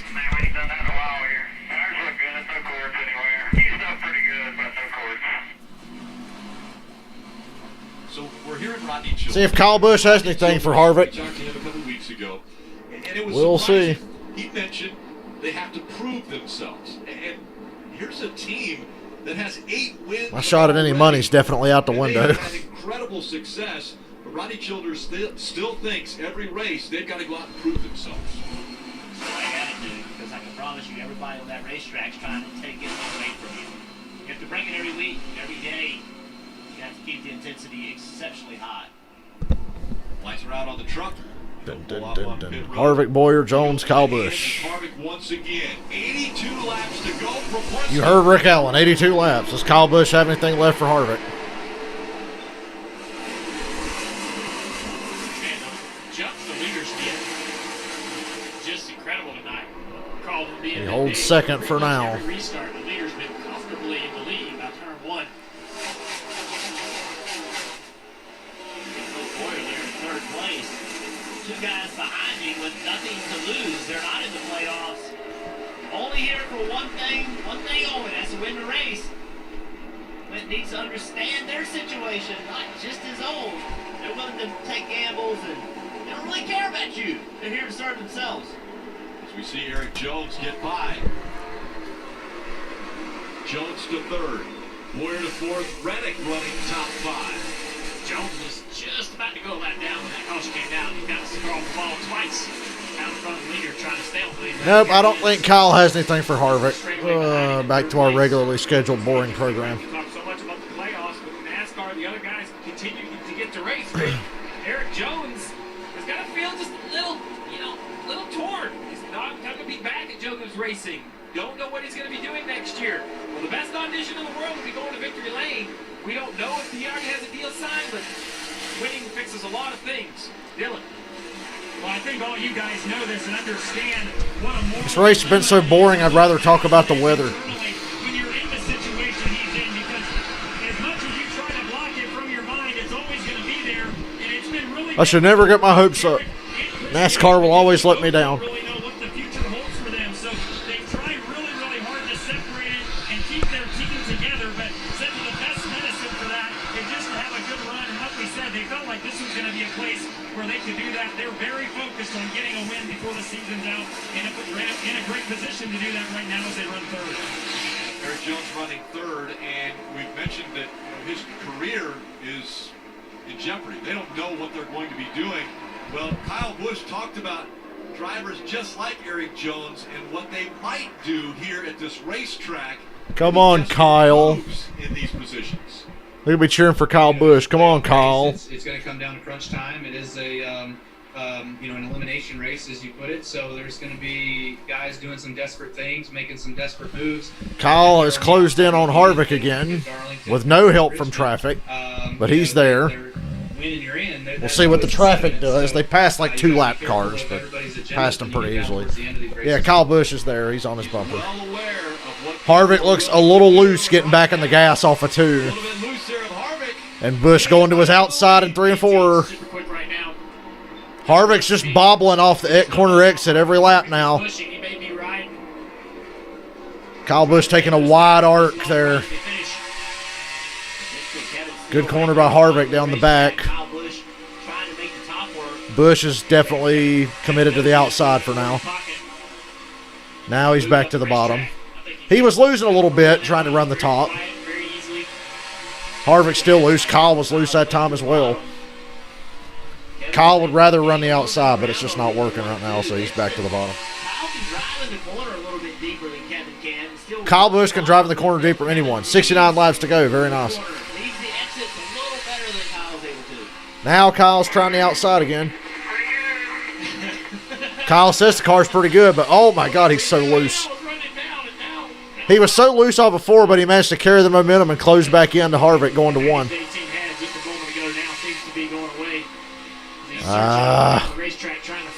Harvick's starting to drive away. Well, something almost happened. Kevin Harvick out there just committed to that bottom. Take it easy. Coming up on this lap traffic, so that changes their mind as well. We all know how bad Kyle Busch wants to win. Steve, you talked about it early in the race. Kyle back to the outside again. But the most interesting thing to watch all night so far.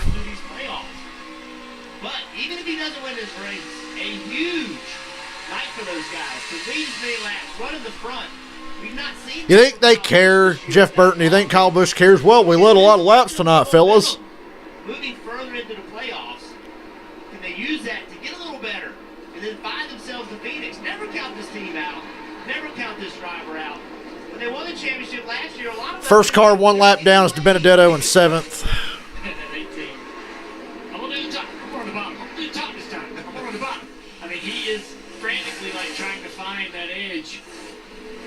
Let this 4-car drive away. I think he knows if he can just keep them this close when you get into traffic, anything can happen. Well, with 63 laps to go, they will reach traffic and heavy traffic if it continues on the green. I think something else, guys. You know, think about Good run off of 4 for Kyle. These 2 cars have put over Harvick loose in the center 1 and 2 again. That's going to give Kyle a chance. Now the 18 right on the back bumper. Harvick mirror drives him to the outside. Now Busch goes to the bottom. Now Harvick's on the outside and Kyle Busch is running the inside. Harvick loose off of 2 again. Now they're both running the outside in 3 and 4. Well, this is kind of fun. Both on the bottom now, 60 to go.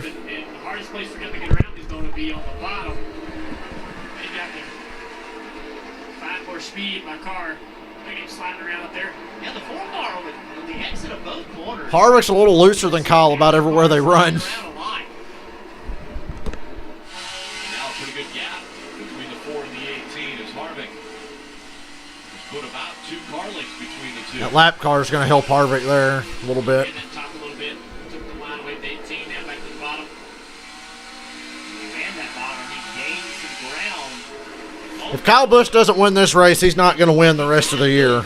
That's just how I feel. No, Ryan Preece is actually in 9th place. He's 1 lap down in 9th place. There's only 6 on the lead lap. Hey, the Boomers should love this, just like the old days when there was only like 6 cars on the lead lap at this point in Bristol. The Boomers ought to love this race.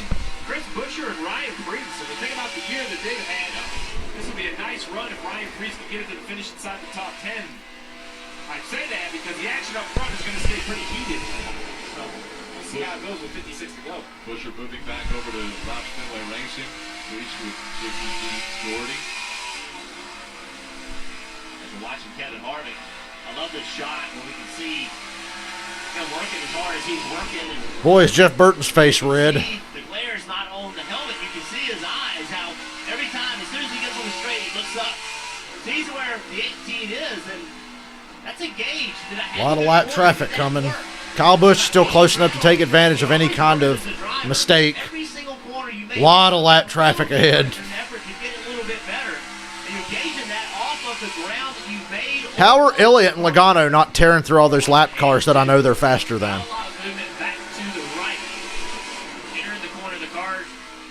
To get in the free pass position.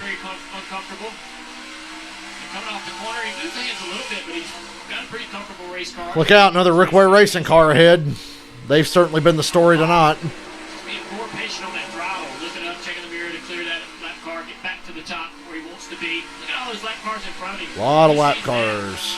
Knowing that he's got Kyle Busch behind him. Busch just needs to follow Harvick's line. Because if they slow Harvick down, it'll slow him down. But if Harvick finds a good spot to get through, you're going to want to get through with him. So he just needs to follow Harvick if he can. To get around. This is going to hurt Kyle off of 2, I think. Talk about it, Steve. Kyle waiting on this lap traffic. This is his chance. He sees it. Just need to be close enough, right? You mentioned Harvick's going to have the pressure as the leader to make the right choices. But if he does make the wrong choice, it's not going to be a huge window, right? Kevin Harvick's a pro at this. Kyle has to be within touch. You know, has to be a couple car lengths back. Up the racetrack, Harvick goes. Kyle Busch stays down to the bottom. A lot of traffic in front of him. Some of Kyle Busch running the bottom right now is learning what he needs to do on the bottom. Meaning if the 4-car gets blocked on that top, what does the bottom do? How does it feel? How do I drive my car? Some of that's just learning and preparation when he does catch these cars. You see a couple of those guys. Kyle, you got to go to the bottom because you know the 43 is slow. Ooh! Kyle Busch brushed the wall a little off of 2. And they didn't even comment on it. He does it. Just a touch. You could hear it on the onboard. Not quite the same as when Ned Jarrett won by 14 laps. Yeah, I mean, back in the good old days, you know, when shit was so exciting.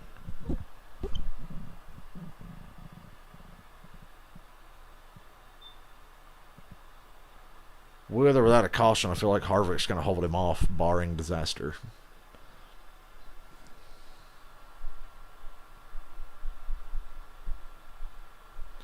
Follow him, Kyle. That's the only path through. Them lap cars are fucking killing him.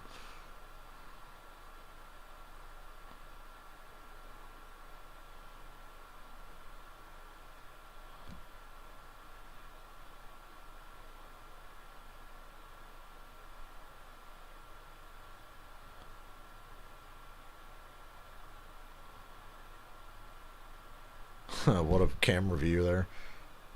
Oh, Busch got to Harvick's inside. Heavy lap traffic. Too wide in front of him. Busch takes the lead. The 77 was a pick for him, and Kyle Busch takes the lead. Harvick got hung up behind that 77.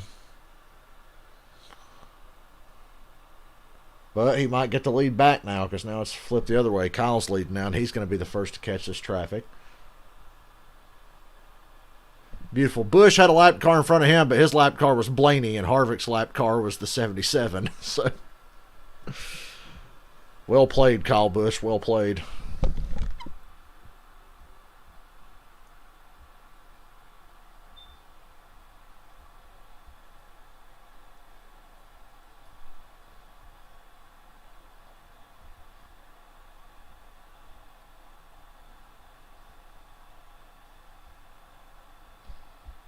Now they're stuck behind Matt Kenseth. That was a poor line choice there by Kyle Busch. 38 laps left. NASCAR Cup Series playoffs from Bristol to telecast presented by Wendy's. New leader in the 18 of Kyle Busch. Not for long. It was lap traffic. You guys called it. Maybe.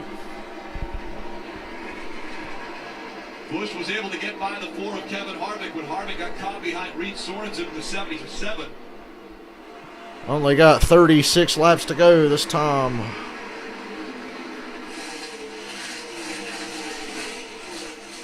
Now, can Kyle Busch pick his way through traffic and keep Kevin Harvick? About to lap Joe Logano again. Change from lead happened. Talk about a swing and a miss tonight. Make a safer bet next week.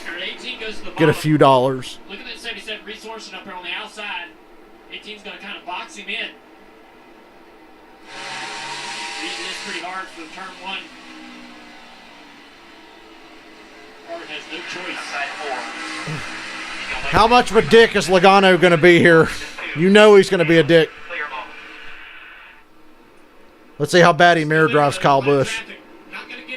Yeah, Logano's definitely costing Kyle Busch the lead right here. Harvick side by side with him for the lead. 33 to go. Logano mirror driving Busch again. And Harvick is clear for the lead. Not yet. Busch makes a good run down the back. Joe Logano mirror drives him again.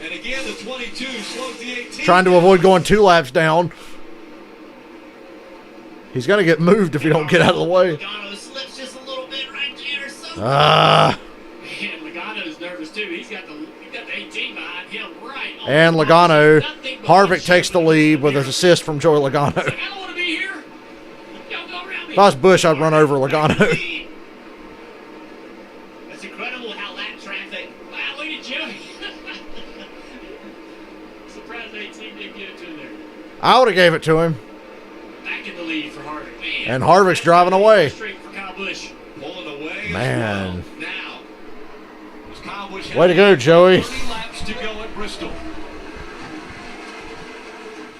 Joe Logano bet money on Kevin Harvick or something. Kyle Busch looking for his first win of 2020. There'll be more lap traffic up here for the 4 car to contend with. And they both know that's the game right now, right? They both lost the lead in lap traffic, so now they have to understand that that's where the opportunity is. What do you do differently? So Denny Hamlin's the next car. Going to be a challenge for the leader. Denny won't be as bad as Joey was. But I don't know. Between their two amazing seasons, but He is Kyle Busch's teammate. Junior, one of the things that Kevin Harvick and Rodney Childers both have tried to balance today is that mixture of being too aggressive and too cautious. Even though they're in a fine position from playoff standings, they do obviously still look this. Kyle Busch starting to come back to Harvick a little bit.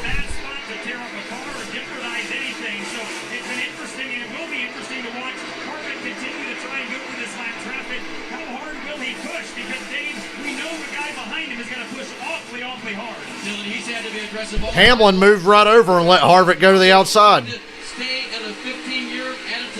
He did. He moved right over. I told you he wouldn't do it. Joey's a dipshit. Denny moved over. But Kyle Busch is there. He's right with Harvick. 24 laps to go. That car just pulls right over. Yeah, is that a classy move by Denny Hamlin going to the I'm sure Kyle Busch appreciates the class. Kevin Harvick, you love it. Oh, car in the fence. Oh, right in front of the leader. Christopher Bell hit the wall. That might bring out a caution. He's got a flat tire. No caution yet. No caution yet. As he's slow trying to get off of the racetrack. They stay green. He made it off the racetrack. Make it to pit road. And Kyle Busch is right on top. Show the fucking lead, man. Kyle Busch is there. And these two continue to battle. Quit showing the fucking 30th place car. Like, show the fucking lead.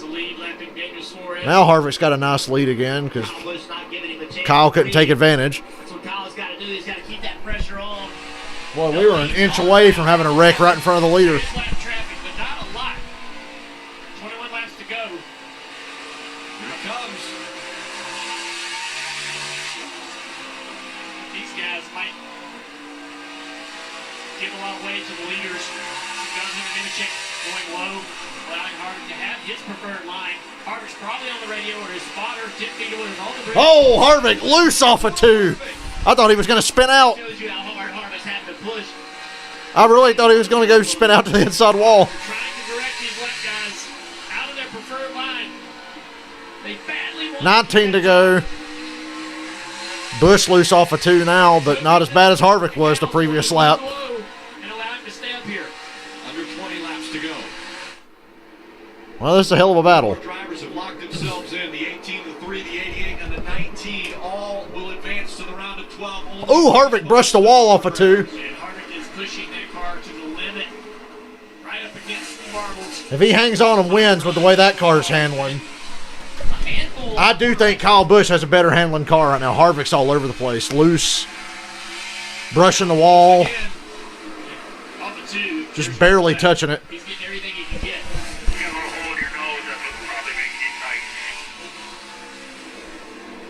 I don't want to hear that. Yeah, don't tell me that. They told Harvick he has a little hole in the nose of his car. It might be making him tight. It's perfect. Chase Elliott, first car lap down in 7th. I wouldn't mind a caution. Continue to talk about what would Blaney do? What would Matty D do? What will Kyle Busch do? I know he's the defending champ. I know he's won a lot of races. But he has been vocal that a win is what he is looking for. More than points, more than the playoffs. Dale Jr., would you move him? Well, how many times have we seen the 4-car use that same? I was just going to say, Junior, remember Michigan and remember New Hampshire a couple of years ago. Harvick's moved Kyle Busch plenty. It's time to repay the favor. Moving Kyle up out of the way. So I think Kyle losing one.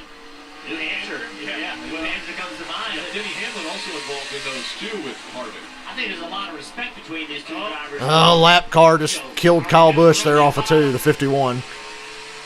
Kyle Busch has never gone this far into a season without getting a win. So He's hungry. So that's it. The 34. Is he going to give the top? Almost. Wasn't sure about that. He does, but a good run by the 18 again. This is pretty intense. Shit's picked up. Both these guys have their cars pretty dialed in, although I feel like Harvick's a little more erratic. I don't know how he's holding on to the lead so easily. Yes. If these guys get to racing a little bit, Eric Jones will be there. Under 2/10 of a second separating the top 2. You can see Eric back there in the back of the screen. 10 laps to go. That'll fly by. It's Bristol. You gotta stay on that radio. Your street chief. 18 to the bottom here. 18 to the bottom. Harvick on the top. Kyle is a little faster. He just can't get the run off the corner. No matter how loose Harvick is. Kevin's going to have to go to the bottom of the racetrack right here. He's going to clear this car. No, going to have to stay on the bottom. That's an advantage Ugh. I can't believe I'm cheering for Kyle Busch.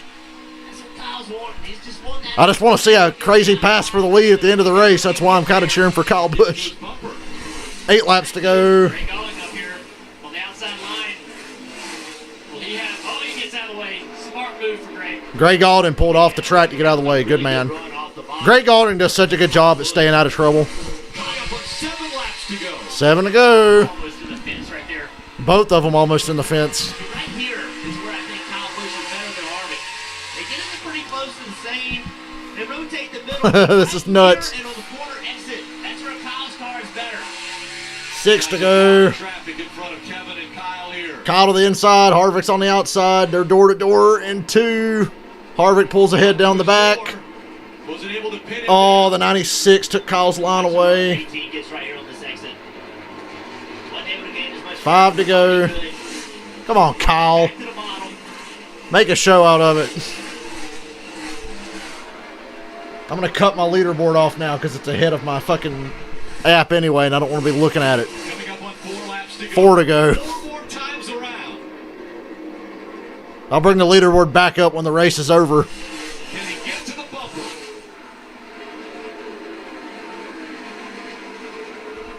I don't think he can now. Ty Dillon's gonna stay 3 to go. Harvick loves to see it. You'll love to see it. Under 3 to go. Clear sailing now in front of Harvick. Yeah, no traffic now Did Kyle get there for a little bit. Will Harvick slip? God, Kyle hard in the gas off of 4. Not even sliding or burping the throttle at all. Kyle's getting back in the gas way faster. Way faster. Trying to be perfect. 1 to go. Kyle's going to have a shot, I think. Final lap. Well, his lap car is gonna slow Harvick up a little bit. Kyle, send it. Kyle, send it. Oh, nothing there. It ain't going to stick. Harvick's gonna hold him up. Harvick wins. Again. Kyle sent it. It didn't stick. Harvick What a wins. race Kevin Harvick just ran. Jesus, how? Tyler Reddick, top 5. We can go back to the leaderboard now. 9 wins. I knew this was going to come down to the end. I didn't want to be spoiled. Ain't nothing like winning at this place, especially with all those fans in the stands. Man, this place is awesome. Good job, guys. Is he going to go punch Joe Logano? Is that what Kyle Busch is going to do? Kyle's already on pit road out of his car. Doesn't accomplish what he wants to. He needs a win to keep that streak alive. I said a second place finish would lead a bunch of laps. Consider for the win would be good for this team. I don't think Kyle sees it that way. Yeah, I don't know if he had a chance to get aggressive or physical with the 4 car getting to 3. That lap car slowed Harvick up quite a bit. Interesting to hear what he has to say, but you can tell how special Bristol Motor Speedway is. This guy's won everything. This guy's had a big career. Look how important this win is to him. Not only that, but you see this back and forth between he and Denny Hamlin. With Denny Hamlin, the last 3 races has slid backwards, and Kevin Harvick is going forwards. Has he gained the momentum, and now has he become the clear favorite to win the championship? Kevin Harvick with an assist from Joey Logano. I love watching him and Kyle go at it. It's like watching Petty and Pearson battle it out in the 70s. So many 1-2 finishes between those 2 legends. I don't know how Harvick held on to that car that loose. He was having a harder time getting back in the gas. Kyle was hammering them last couple of laps. Hearing them, feeling them tonight, it's just awesome. I mean, The story of this race is Joey Logano and Rick Ware racing cars. place them, you gotta have fans. Our fans are awesome. Kevin Harvick knows that. He's taking it in. On the final restart, Harvick jumped out to the lead, but it was Kyle Busch had the lead at one point, but Joey Logano, my man, then the 2 continued to battle to the point where another lap car slowed down the 18. The 4 was able to get by, and he never made a mistake after that.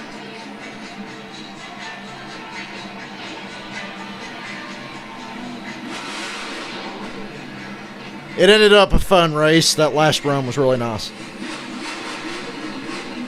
For a while there, I was worried. I was like, this can't be Bristol. Well, that was Bristol. That was fine. Good finish.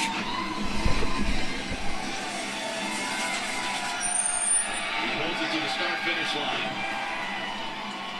For the 9th time this season. 9 wins. Jesus Christ. And you can hear the roar.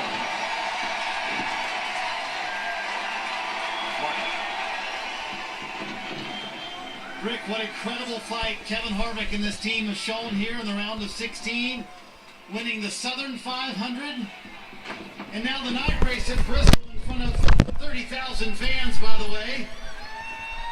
All the fans here cheering on Kevin Harvick.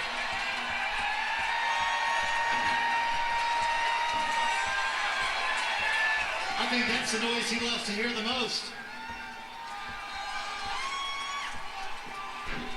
Kevin, what an incredible round. Yeah! Bristol, baby! I know this place means a lot to you, but to beat Kyle, one of the best here, in an incredible scrap for over 50 laps. How did you get it done, Kevin? Man, I just want to say thank you to all the fans. Thank you, guys.